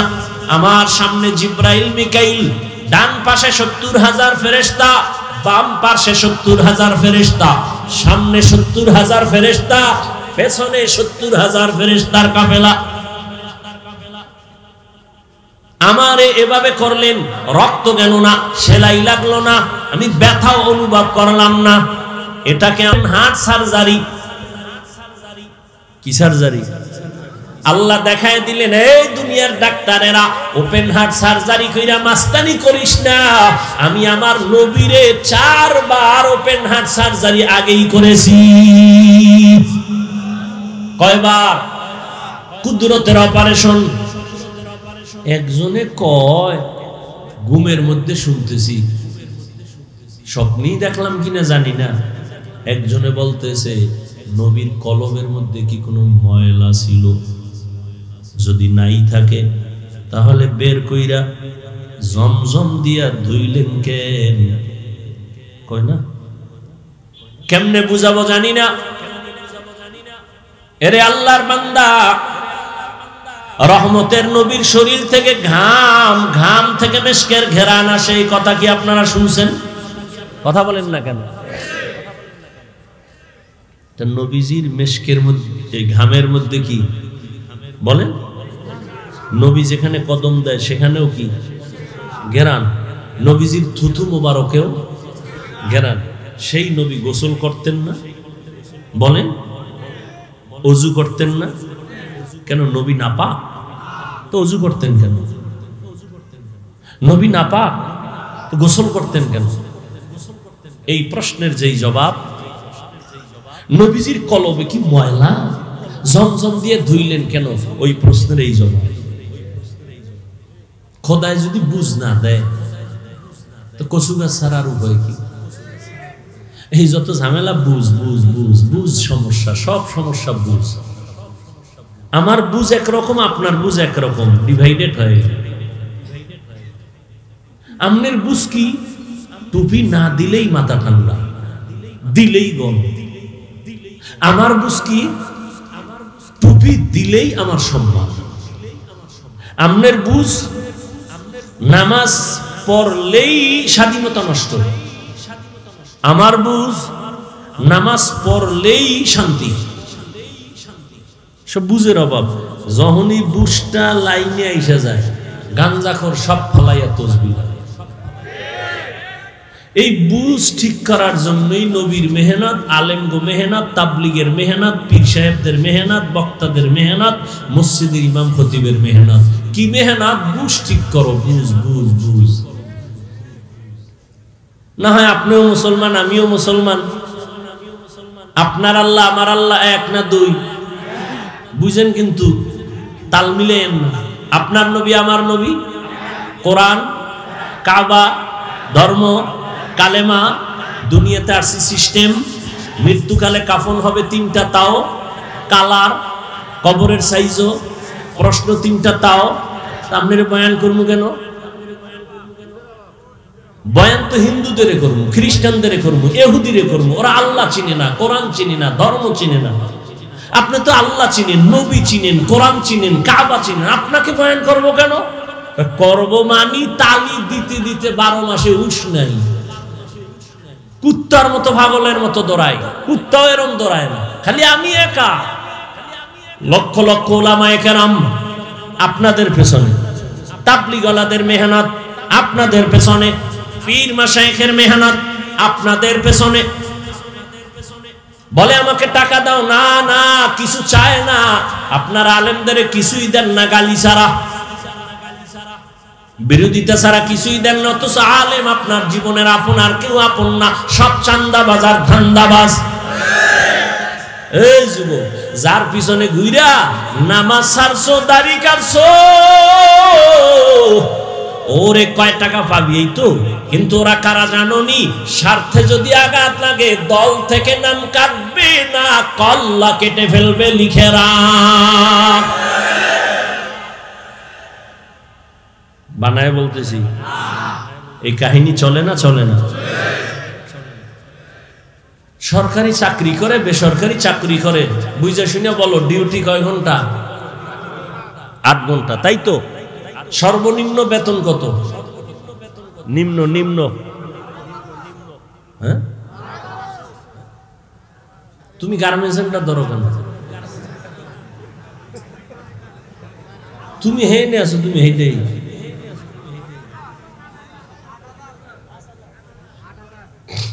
সরকারি বেসরকারি কোম্পানিতে চাকরি করে 8 ঘন্টা ডিউটি করে, সরকার তাকে বেতন দেয় 20,000, 16,000, 15,000 উপরে। আর টেবিলের তলে তোর আব্বাজান কত মুক্তা রাইখা দিছে, ওটি নিয়ে নিবে। সত্য কথা কোনোদিন অস্বীকার করবা না। মসজিদের ইমামের ডিউটি কয় ঘন্টা? কয় ঘন্টা? বেতন কত?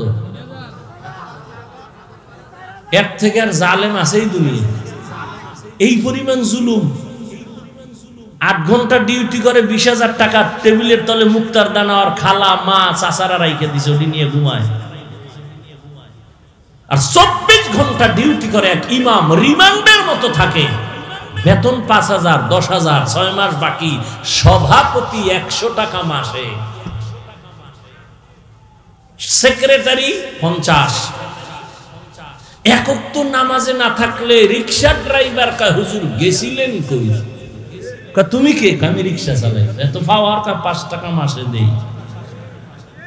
পাওয়ার আছে? এরকম বেয়াদব নাই? এবার বুঝেন তো কি জুলুমটা করেন আলেমের উপরে।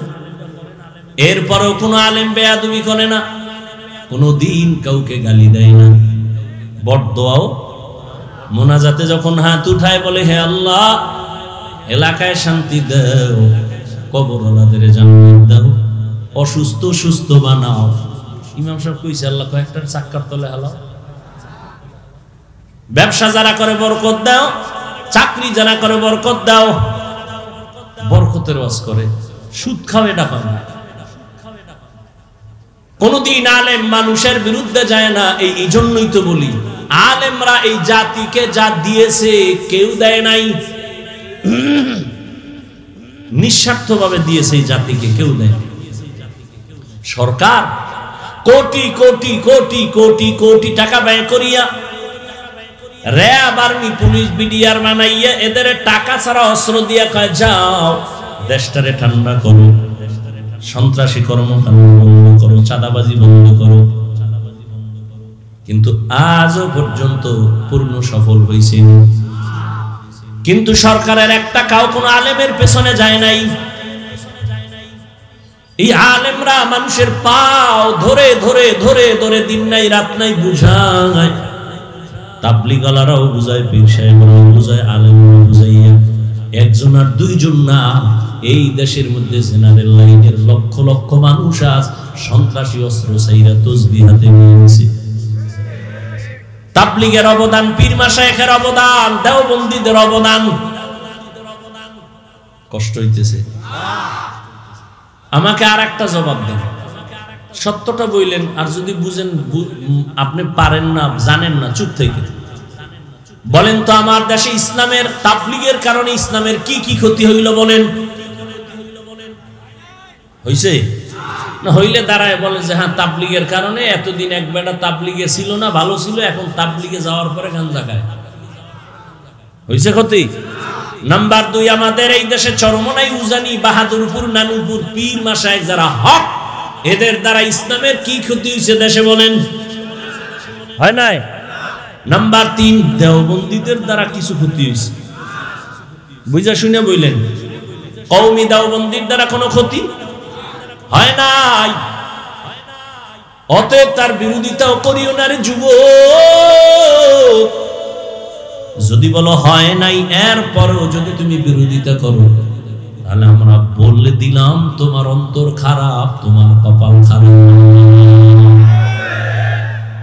এই শীতের মধ্যে গরুর খিচুড়ি কি মজা!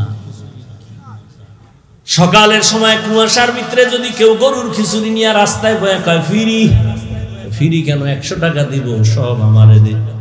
একজনে দেখতে না দেখতে 4 প্লেট নাই, আর একজন এক চিফায় বয়ে কয় দোয়ায় নুস পড়তেছি, পারলে 10 গ্রাম বিষ দিন, তারপরে গরুর খিচুড়ি দিস না।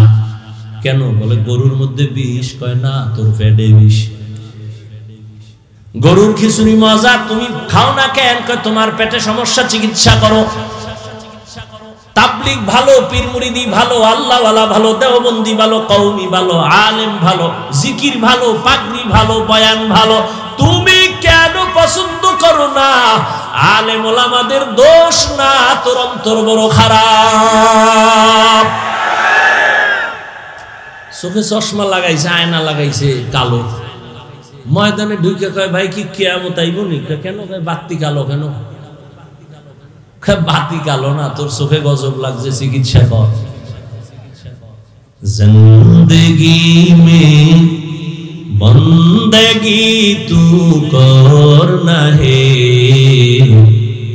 জিন্দেগি বে বন্দেগি শर्मिंदा है, जिंदगी बे बंदगी शर्मिंदा है। খারাপ লাগতেছে যুবকরা? তোরা তো এখন বাংলা হুনো না, হিন্দি হুনো, একতারা হইলে একটু মজা পাইতি না? ইহা হাম সব মুসাফির দিল না লাগা, আহলে দিল কি নজর সে রূহ করতা যা,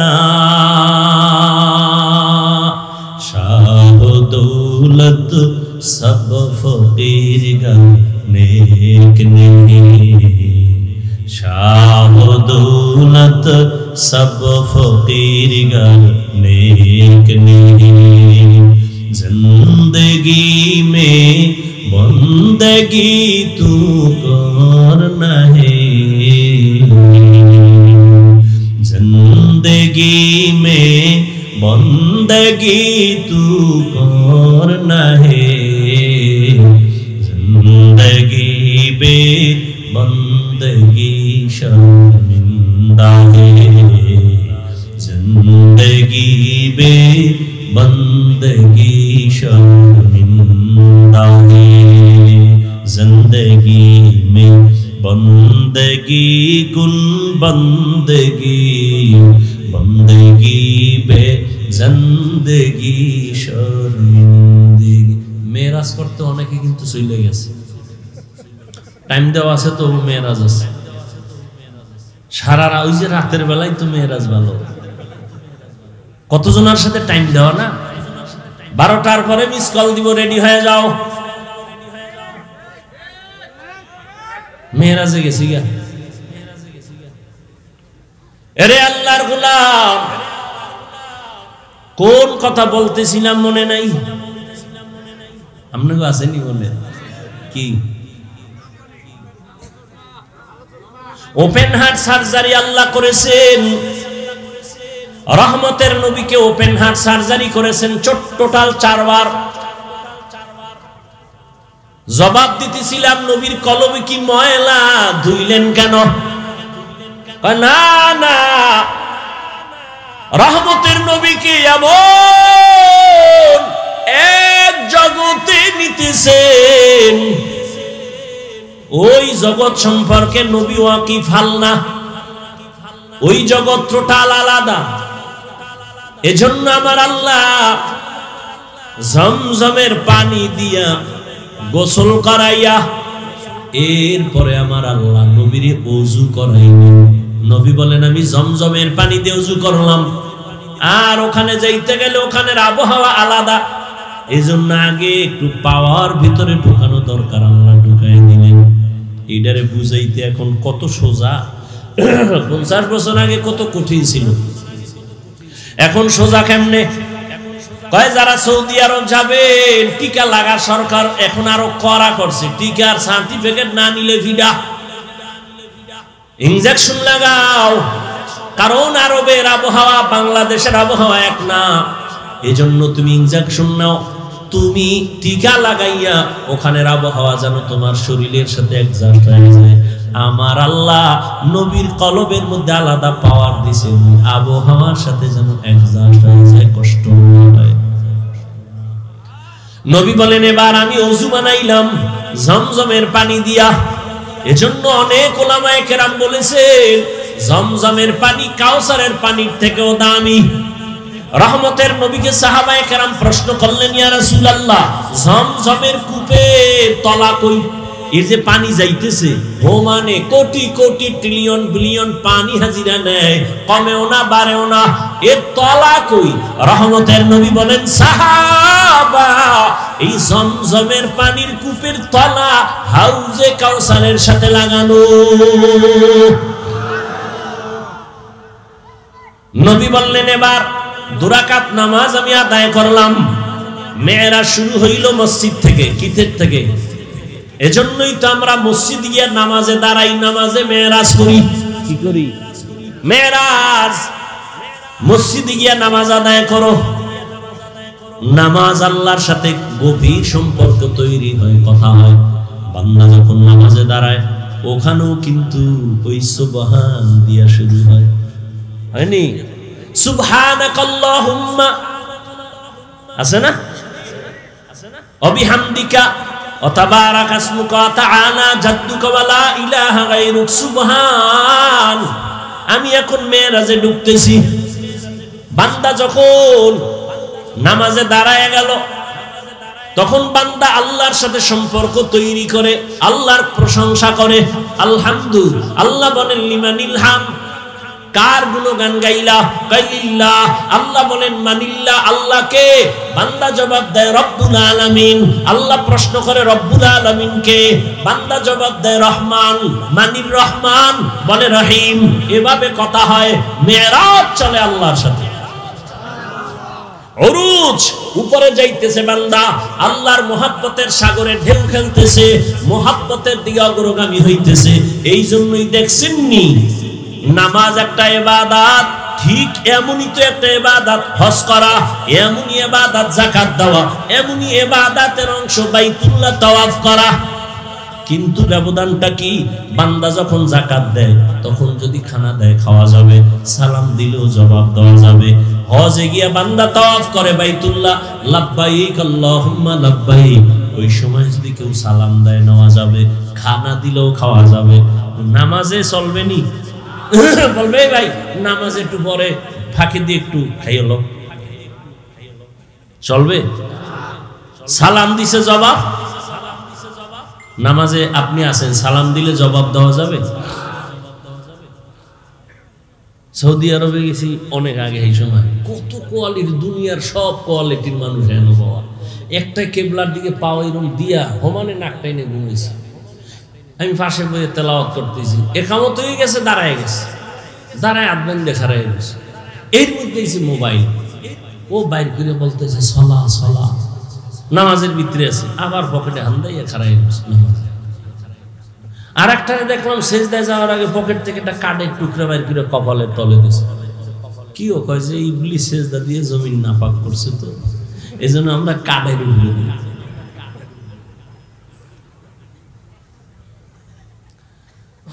হায় হায় হায়।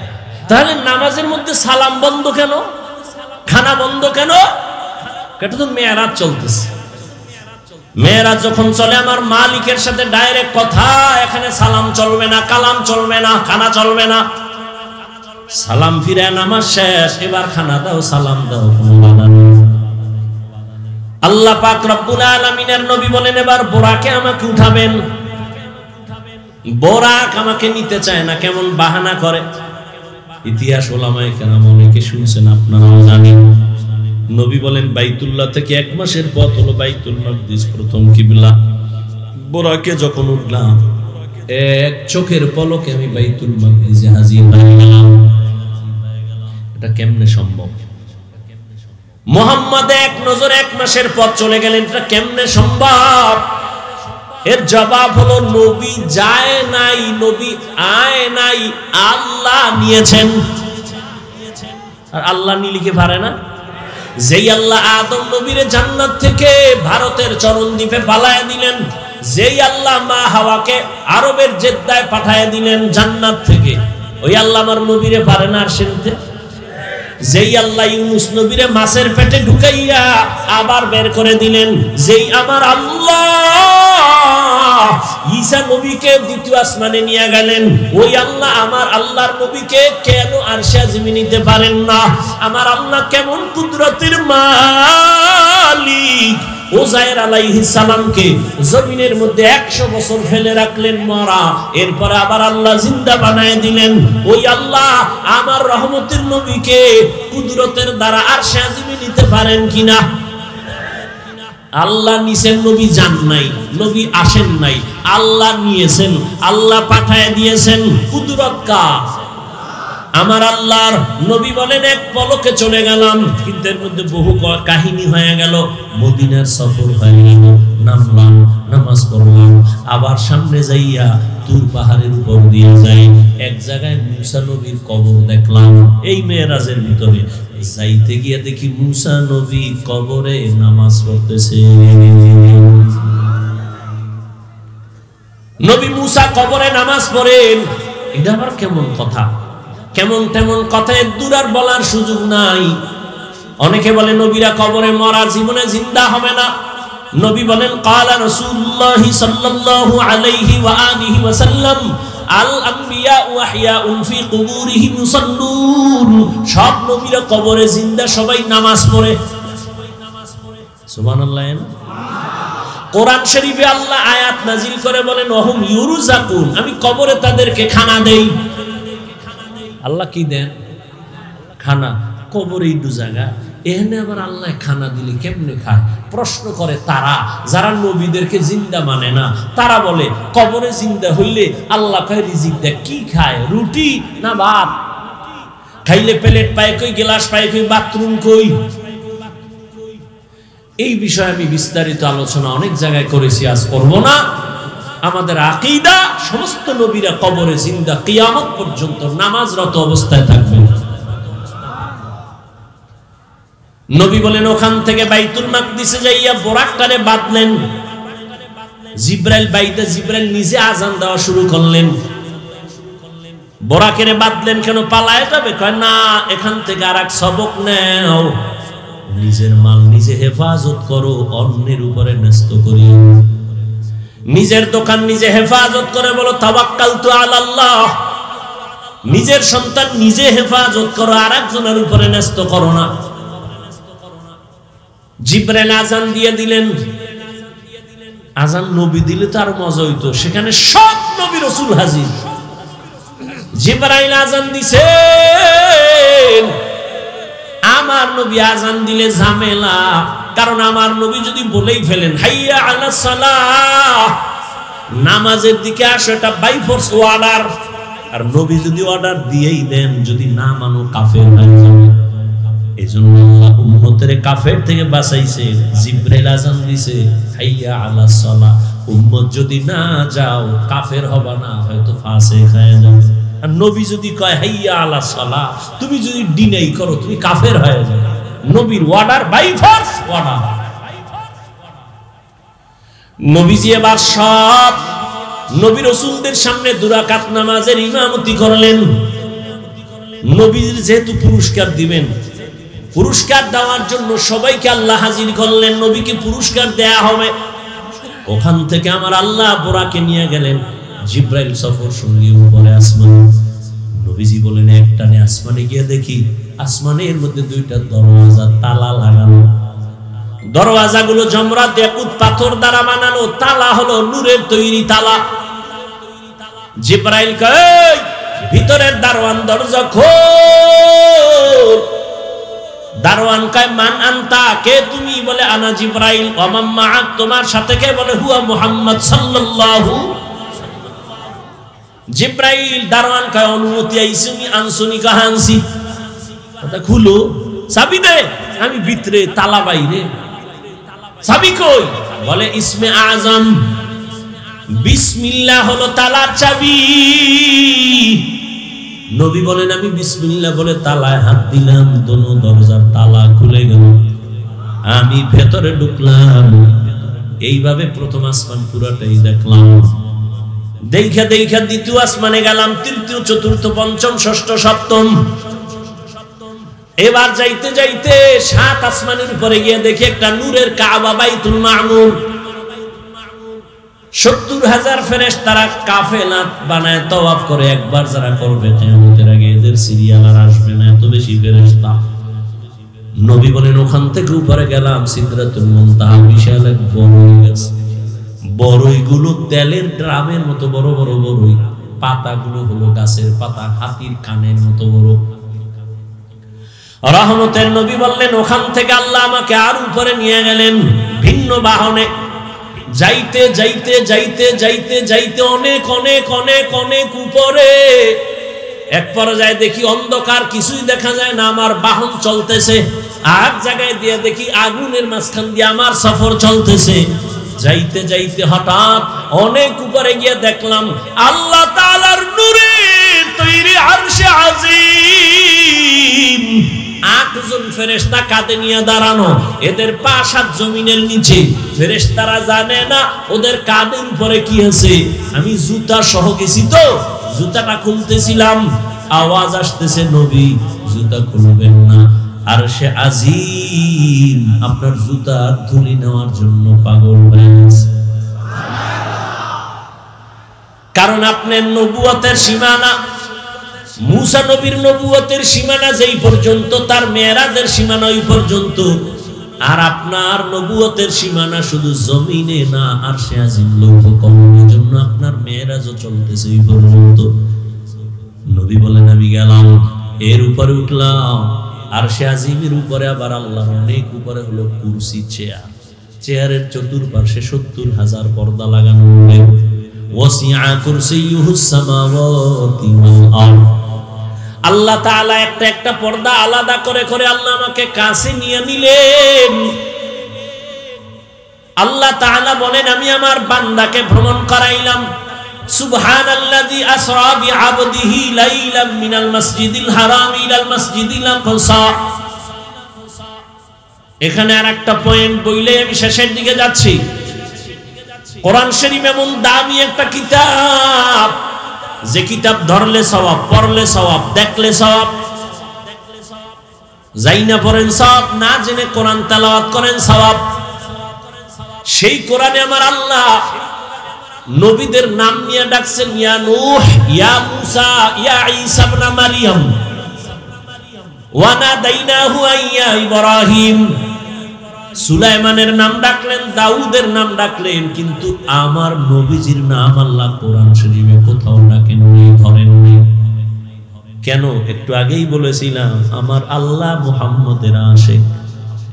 নবীজির নাম ধরে কোরআনে ডাকেন নাই, তবে এমন এমন শব্দ দিয়ে ডাকছেন যে শব্দগুলো ব্যাখ্যা না করলে বুঝে আসে না, এত অলংকারওয়ালা শব্দ। ইয়া আইয়ুহাল মুযাম্মিল কুমিল লাইলা ইল্লা কালিলা, ইয়া আইয়ুহাল মুদ্দাসসির কুম ফাআনজির ওয়া রাব্বাকা ফাকাব্বির ওয়া সিয়াবাকা ফাতাহহির। ইয়াসিন, তাহা, হামিম। রহমতের নবীরে দামি দামি শব্দ দিয়া, উপাধি দিয়া ডাকলেন, মজার শব্দ, মায়ার শব্দ। নবীর উপাধি দিলেন রাহমাতুল লিল আলামিন, খাতামুন নবিয়্যিন, সিরাজাম মুনিরা, বাশীরা ওয়া নাযীরা। নবীকে ডাকলেন কাউসারওয়ালা। নবীকে রাহমাতুল লিল আলামিনের উপাধি দিলেন, ইমামুল মুরসালিনের উপাধি দিলেন।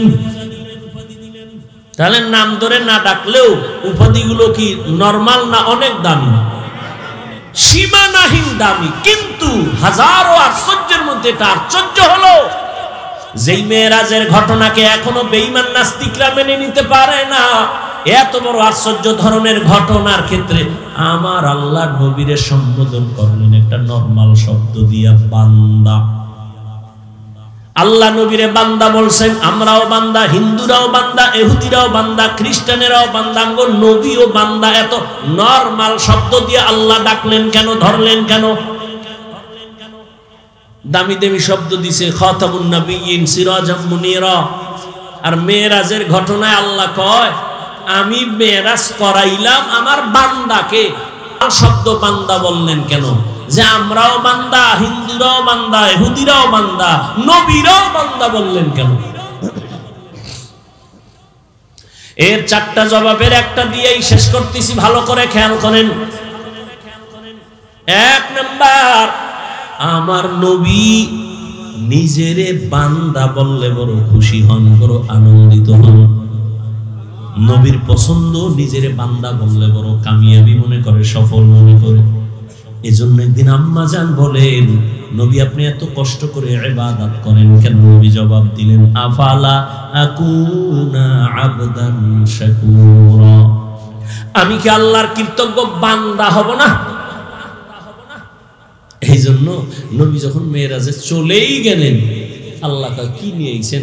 নবী বলেন, তিনটা হাদিয়া নিয়ে আসছি, আত্তাহিয়াতু লিল্লাহি ওয়াস সালাওয়াতু ওয়াত তাইয়্যিবাত। আল্লাহ কয় নবী আপনারও তিনটা দিয়া দেই, আসসালামু আলাইকা আইয়ুহান নবী ওয়া রাহমাতুল্লাহ ওয়া বারাকাহ, তিনটা দিয়ে দিলেন। আল্লাহর নবী বলেন, আমি একা একা নিব না, ওয়া আলা আসসালামু আলাইনা ওয়া আলা ইবাদিল্লাহিস সালিহিন। হাদিয়াটা দিয়া মোটামুটি প্রাথমিকভাবে একটা শেষ। এবার আল্লাহ কয়, ফেরেশতারা তোমরা টের পাইছো? হ্যাঁ, তা সাক্ষী দাও। ফেরেশতারা সাক্ষী দেয়, আশহাদু আল্লা ইলাহা ইল্লাল্লাহ। আমারটা দাও, আমার বন্ধুরটা দিবে না? এবার ফেরেশতারা বলে, ওয়া আশহাদু আন্না মুহাম্মাদান। এ চুপ হয়ে গেছে। আরে মুহাম্মাদান বইলে এর পরে সামনে বলো, কি বলবো? রাসূলুহু। না না না, কি বলবা? আমার বন্ধু যেটা দিছে ওইটার আগে আনো। আমার বন্ধু নিজেরে দিছে বান্দা, আর আমি নবীরে দিছি রাসূল। আমারটা পরে নাও, আমার বন্ধুটা আগে নিয়ে আসো। আগে বলো আব্দুহু, এরপরে আমারটা লাগাও রাসূলুহু। আমার বন্ধুটা আগে লাগাও আব্দুহু, এরপরে পরে আমারটা লাগাও রাসূলুহু। আব্দুহু দাও আমার, আমার বন্ধুর, বন্ধুটা আগে নিয়ে আসো। আমার বন্ধুরে খুশি করা আমার মাকসাদ। এই জন্যই তো আব্দুহু আগে নিয়ে আসছেন। বান্দা বড় দামি, আর বান্দার সাথে আল্লাহর সাথে একটা গভীর সম্পর্ক। ওই গভীর সম্পর্কের নাম ইবাদত। আর ইবাদত যারা করে তারা বান্দা, যার ইবাদত করে তিনি মাবুদ। আর ইবাদত করার মধ্যে আমার নবী শ্রেষ্ঠ। আমার নবীর মতো ইবাদত করেনওয়ালা কিয়ামত পর্যন্ত আর একজন আসে না, আসবেও না। বান্দার দাম আছে না নাই? এখন একদল চোরারা কয়, তো ঠিক আছে নবীরে আল্লাহ বান্দা বলছে। বান্দা বলার চার কারণ, কয় কারণ? আমি মাত্র দুইটা বলছি। ওরা কি কয়? কয় ঠিক আছে নবী বান্দা মেনে নিলাম। যারা নবীরে নিয়া কিসের তৈরি তৈরি করে পেছ লাগে, এরা কয় নবী যে বান্দা, এটা তো দুনিয়ার ক্ষেত্রে বুঝলাম বান্দা, সেখানে তো বান্দা না। আল্লাহ কয় খাপ সাবধান, আমি ওখানে নিয়েও কি বলছি জানো? ফাআওহা ইলা আবদিহি মা আওহা। আসেনি বান্দা? কথা বলেন না কেন? কি বুঝেন আল্লাহই জানে। কিয়ামতের দিনও বান্দার দাম। আল্লাহ জান্নাতীরে ডাকবে, ওই জান্নাতীরা কই যাও? জান্নাতের দরজায় তালা লাগানো, চাবি মুহাম্মদের কাছে, ওদিকে যাইস না। কই যাবি? ইয়া আইয়াতুহান নাফসুল মুতমাইন্নাহ ইরজিই ইলা রাব্বিকি রাদিয়াতাম মারদিয়াহ ফাদখুলি ফি ইবাদি ওয়াদখুলি জান্নাতি। আগে জান্নাত না আগে বান্দা?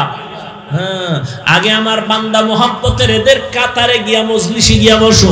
আমার প্রিয় বান্দা যারা নফসে মুতমাইন্নাওয়ালা, আমার প্রিয় বান্দা, এদের কাফেলায় গিয়া বসো, এরপরে তোমার জান্নাত। আগে বান্দার কাফেলায় যাও, এরপরে জান্নাতে যাও। এজন্য আল্লাহ কয়, আমার বন্ধুদের বন্ধু বানায় চলো, এরপরে তুমি আমার মোলাকাতের অপেক্ষায় তুমি সামনে আগাও। এই জন্য আমার নবী বান্দা, নিজেরও বান্দা বললে অনেক খুশি হয়, কারণ আমার নবী আল্লাহর বান্দা হইয়া এত পরিমাণে ইবাদত করেছেন। আম্মা জান আয়েশা রাদিয়াল্লাহু আনহাকে সাহাবায়ে কেরাম জিজ্ঞাসা করলেন, আম্মা জান নবীজির আশ্চর্য দুই একটা কথা আমাকে শুনান তো। শেষের দিকে চলে আসছি। আম্মা জানকে জিজ্ঞাসা করলেন, নবীর দুই একটা আশ্চর্য কথা শুনান তো। আম্মা জান আয়েশা জিজ্ঞাসা, আরে নবীজির আশ্চর্য না এমন কি আছে? নবীর জীবনে আশ্চর্য না এমন কি আছে? সবই তো আশ্চর্য, তবে একটা শুনো। এর পর্দার আড়ালের আম্মা জান, আম্মা জান আয়েশা রাদিয়াল্লাহু আনহার 6 বছর বয়সে নবীজির সাথে বিবাহ হয়ে গেল। 9 বছর বয়সে আম্মা জান নবীজির ঘরে চলে গেলেন। আম্মা জানের 18 বছর বয়স, ওই সময় নবী দুনিয়া থেকে চলে গেলেন। হিসাবটা বুঝে থাকলে বলে আম্মা জান আয়েশা নবীর ঘর করলেন কয়দিন? কথা বলেন না, ঘুমাইতেছেন না? কয় বছর ঘর করলেন?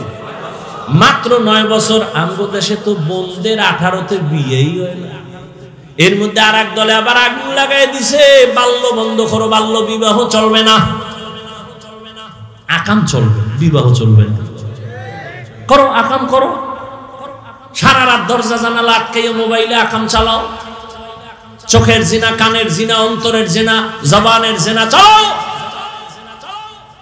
ঘরে ঘরে মোবাইলে গুনাহ চলে, সারা রাত গুনাহ দেখে। গুনাহ উচিত ছিল ঘুমের মধ্যে ঠাড়া ভরা, ঘুম থেকে উঠে দেখা দরকার ছিল, চেহারাটা শুকার হয়ে গেছে।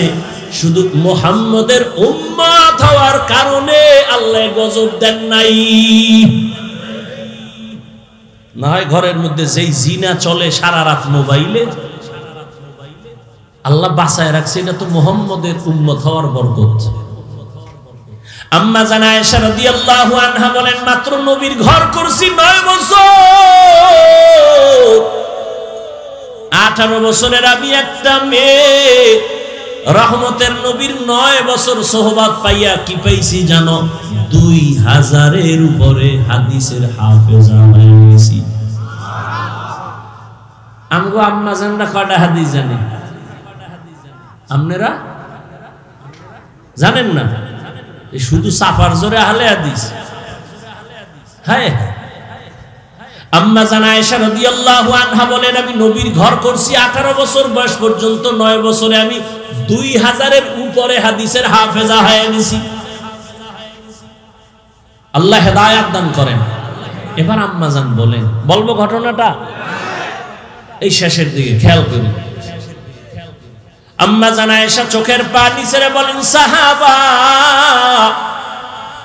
একদিনের ঘটনা, রহমতের নবী একদিন এশার নামাজ পড়ে আমার ঘরে আসলেন। কি পিছনে সমস্যা? শেষ করব। আম্মা জান আয়েশা রাদিয়াল্লাহু আনহা বলেন, একদিন নবী এশার নামাজ পড়ে আমার ঘরে আসলেন। আয়েশা, নবী কত দয়ার নবী, ডাক দিয়ে, এই হুমায়রা। কারে ডাকছে? আয়েশা রাদিয়াল্লাহু আনহাকে মায়া কইরা ডাকতেন হুমায়রা। আর আপনারা কি করে ডাকেন? বেবি, বেবি, নাম দইরা ডাকে, নাম দইরা।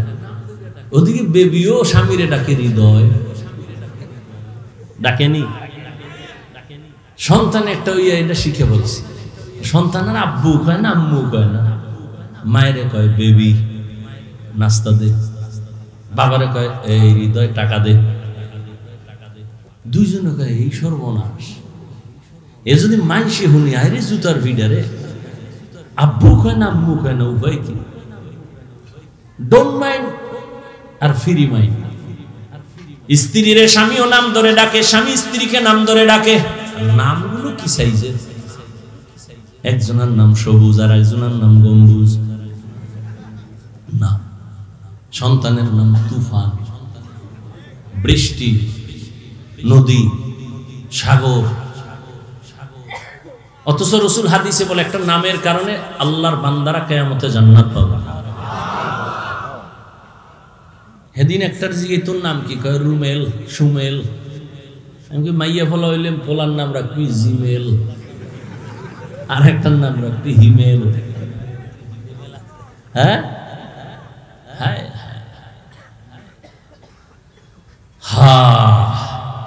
এখন নাম ধরে ডাকে ফ্রি মাইন্ড। কপালে জুতার বাড়ি, কি করা যায়? ঘটকেরা ডাকছে, এই ঘটক, আকাম তো বাজায় লাইছে ফ্রি মাইন্ড। আমিও বউরে নাম ধরে ডাকি, বউ আমারে নাম ধরে ডাকে। ফোলায় ওই শিখছে, ফোলায় আমার আব্বু কয় না, কি কয়? কয় হৃদয়। মায়ের কয় বেবি। উভয় কি? প্রতিদিন খালি পেটে সকালবেলা বইয়া মাঝখানে ছেলেটারে বইয়া, স্বামী আর স্ত্রী দুইজনের ইয়ার চাল দিবি। তুই একবার স্বামীরে কবি, আব্বু, আর তোর ওই স্বামী তোরে ডাকবে আম্মু। এইভাবে মাসখানে রিহার্সাল দে তো সন্তান যদি শিখে। এবার টের পা ফিরিমেন্ডের জুতা কেমন। আল্লাহ হেদায়াত দান করে। আম্মা জান আয়েশা রাদিয়াল্লাহু আনহা চোখের পানি ছেড়ে বলেন, রহমতের নবী ঘরে আসলেন, এশার নামাজের পরে আয়েশা ডাকলেন, হুমায়রা, লাব্বাইক ইয়া রাসূলুল্লাহ, আজকের রাতের জন্য আমার একটু ছুটি দিবেননি? আজকে রাতের জন্য একটু ছুটি কার কাছে চায়? আরে নবীজি চায় কার কাছে? আম্মা জান আয়েশার কাছে। আপনারা চাননি যে ম্যাডাম একটু ছুটি দিবা, ক্লাবে যাব? কি আর ছুটি মুটি, রাত্র 3টা বাজে ম্যাডাম যদি টেলিফোন করে, আরে আগুন। ম্যাডাম বলে, কই আছো? কয়, তোর দরকার কি? আমার কত চাকরি রাতের বেলা, মেয়েরা চলে। ম্যাডাম যদি প্রশ্ন করে, সেখানে আগুন লাগায় দেয়। আর রহমতের নবী আম্মা জানকে বলে, নবী, আজ রাতের জন্য একটু ছুটি দিবেননি? আম্মা জান আয়েশা চিন্তা করলেন, নবীজি হয়তো অন্য কোন বিবির ঘরে যাবেন। আম্মা জান আয়েশা হাস দিয়া বলেন, ইয়া রাসূলুল্লাহ, আপনি আমার কাছে ছুটি চাইবেন আর না বলবো, এটা কেমন বুঝলেন? ও রহমতের নবী, আমি ধন্য, আপনার ঘরে এসে আমি ধন্য। আম্মা জান বলেন, আমি ভাবলাম নবী এবার বের হইয়া ভিন্ন কোন বিবির ঘরে যাবেন। আমি এবার, নবী আসছে, রুমে বাতিবুতি নাই, নবীর চেহারার আলোতে পুরো ঘর আলোকিত হয়ে আছে।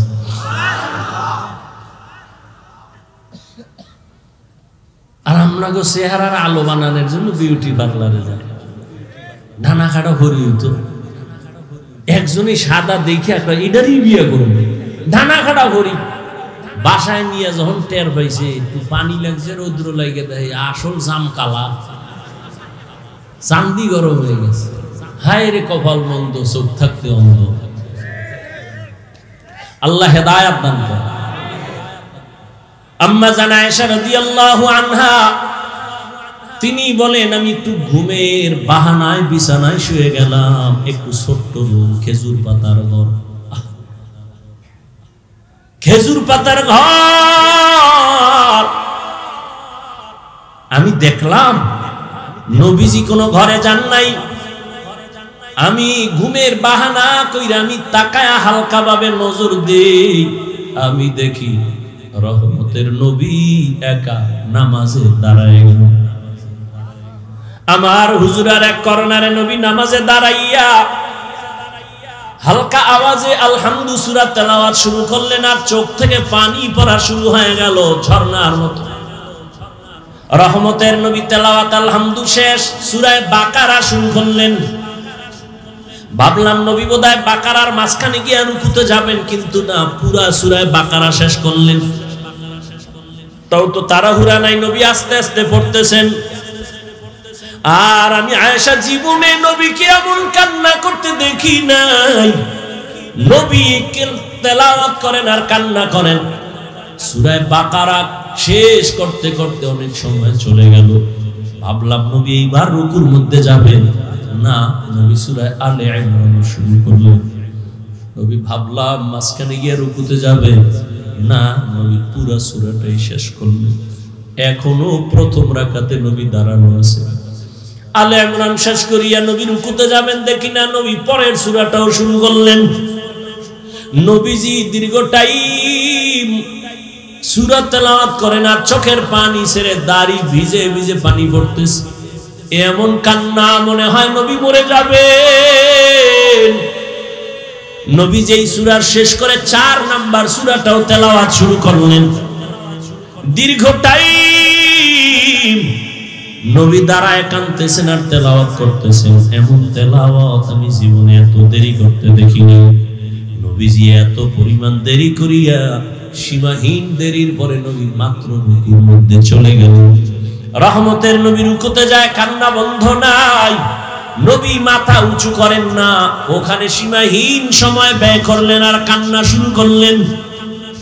আমি আয়েশা দেখতেছি, আমার চোখে ঘুম নাই। নবী রুকু থেকে দাঁড়ালেন, রুকু থেকে দাঁড়াইয়া নবী এবার সিজদায়, মাত্র প্রথম রাকাতের প্রথম সিজদায় নবী গেলেন। সিজদায় গিয়ে নবীর অঝরে কান্নার আওয়াজ। প্রথম রাকাতের প্রথম সিজদায় নবী এই পরিমাণ কান্না, কাঁদতেছেন কাঁদতেছেন, মনে হয় নবী বেহুশ হয়ে যাবেন। আর নবী মাথা উঁচু করেন না। দ্বিতীয় সিজদা দিবেন সেই খবরও নাই। নবী এই পরিমাণ সিজদায় কাঁদতেছেন, হঠাৎ করে পেছন থেকে আমি কানে আওয়াজ শুনতেছি, বেলালের আওয়াজ। মসজিদের বাহিরে বেলাল আওয়াজ দিছেন, ইয়া রাসূলুল্লাহ, আমি ফজরের আজান দেওয়ার জন্য আসছি। নবী সময় কম, তাড়াতাড়ি প্রস্তুতি নেন। ফজরের সময় কাছাকাছি। নবী সেই রাতের নামাজের মাত্র প্রথম রাকাতের প্রথম সিজদায় কান্না করে, এখনো দ্বিতীয় সিজদা করেন নাই। ওদিকে বেলালের আওয়াজ। বেলাল ফজরের জন্য ডাকতেছেন, সময় কাছাকাছি চলে আসছে, নবী প্রস্তুতি নেন। ও সাহাবায়ে কেরাম, আমার নবীর এইভাবে ইবাদত, এত কান্না এত কান্না, এত তেলাওয়াত, এত পরিমাণ দেরি করলেন সিজদার ভেতরে, এত পরিমাণ ইবাদত বুঝার জমিনে আর কোনো ব্যক্তি নেই। আল্লাহ পাক আমার নবীকে এই কারণে মুহাব্বতের নজরে বান্দা বলেছেন। এরে আল্লাহর গোলাম যুবক বাবারা, পর্দার আড়ালের মা বোনেরা, দুনিয়ার রং তামাশা তো কম করলা না রে বাবা। কবে তুমি নামাজে দাঁড়াই আমার আল্লাহকে ডাক দিবা?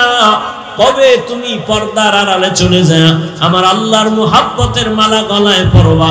ও যুবক, রহমতের নবীর মুহাব্বত অন্তরে জমা করে স্কুলে পড়ো, কলেজে পড়ো, চাকরি করো, নামাজ ছাড়িও না। আল্লাহর মুহাব্বতের মেরাজ এই নামাজ বড় মজার জিনিস। নামাজ পড়ো, জীবনে তো নামাজ কম ছাড়লা না, দাড়ি কম কাটলা না, বেপরদায় কম চললা না।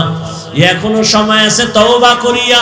তোমার মতো যুবক স্কুল কলেজে জেনারেল লাইনে থাকিয়াও তো নামাজ পড়ে, তুমি কেন পারবা না?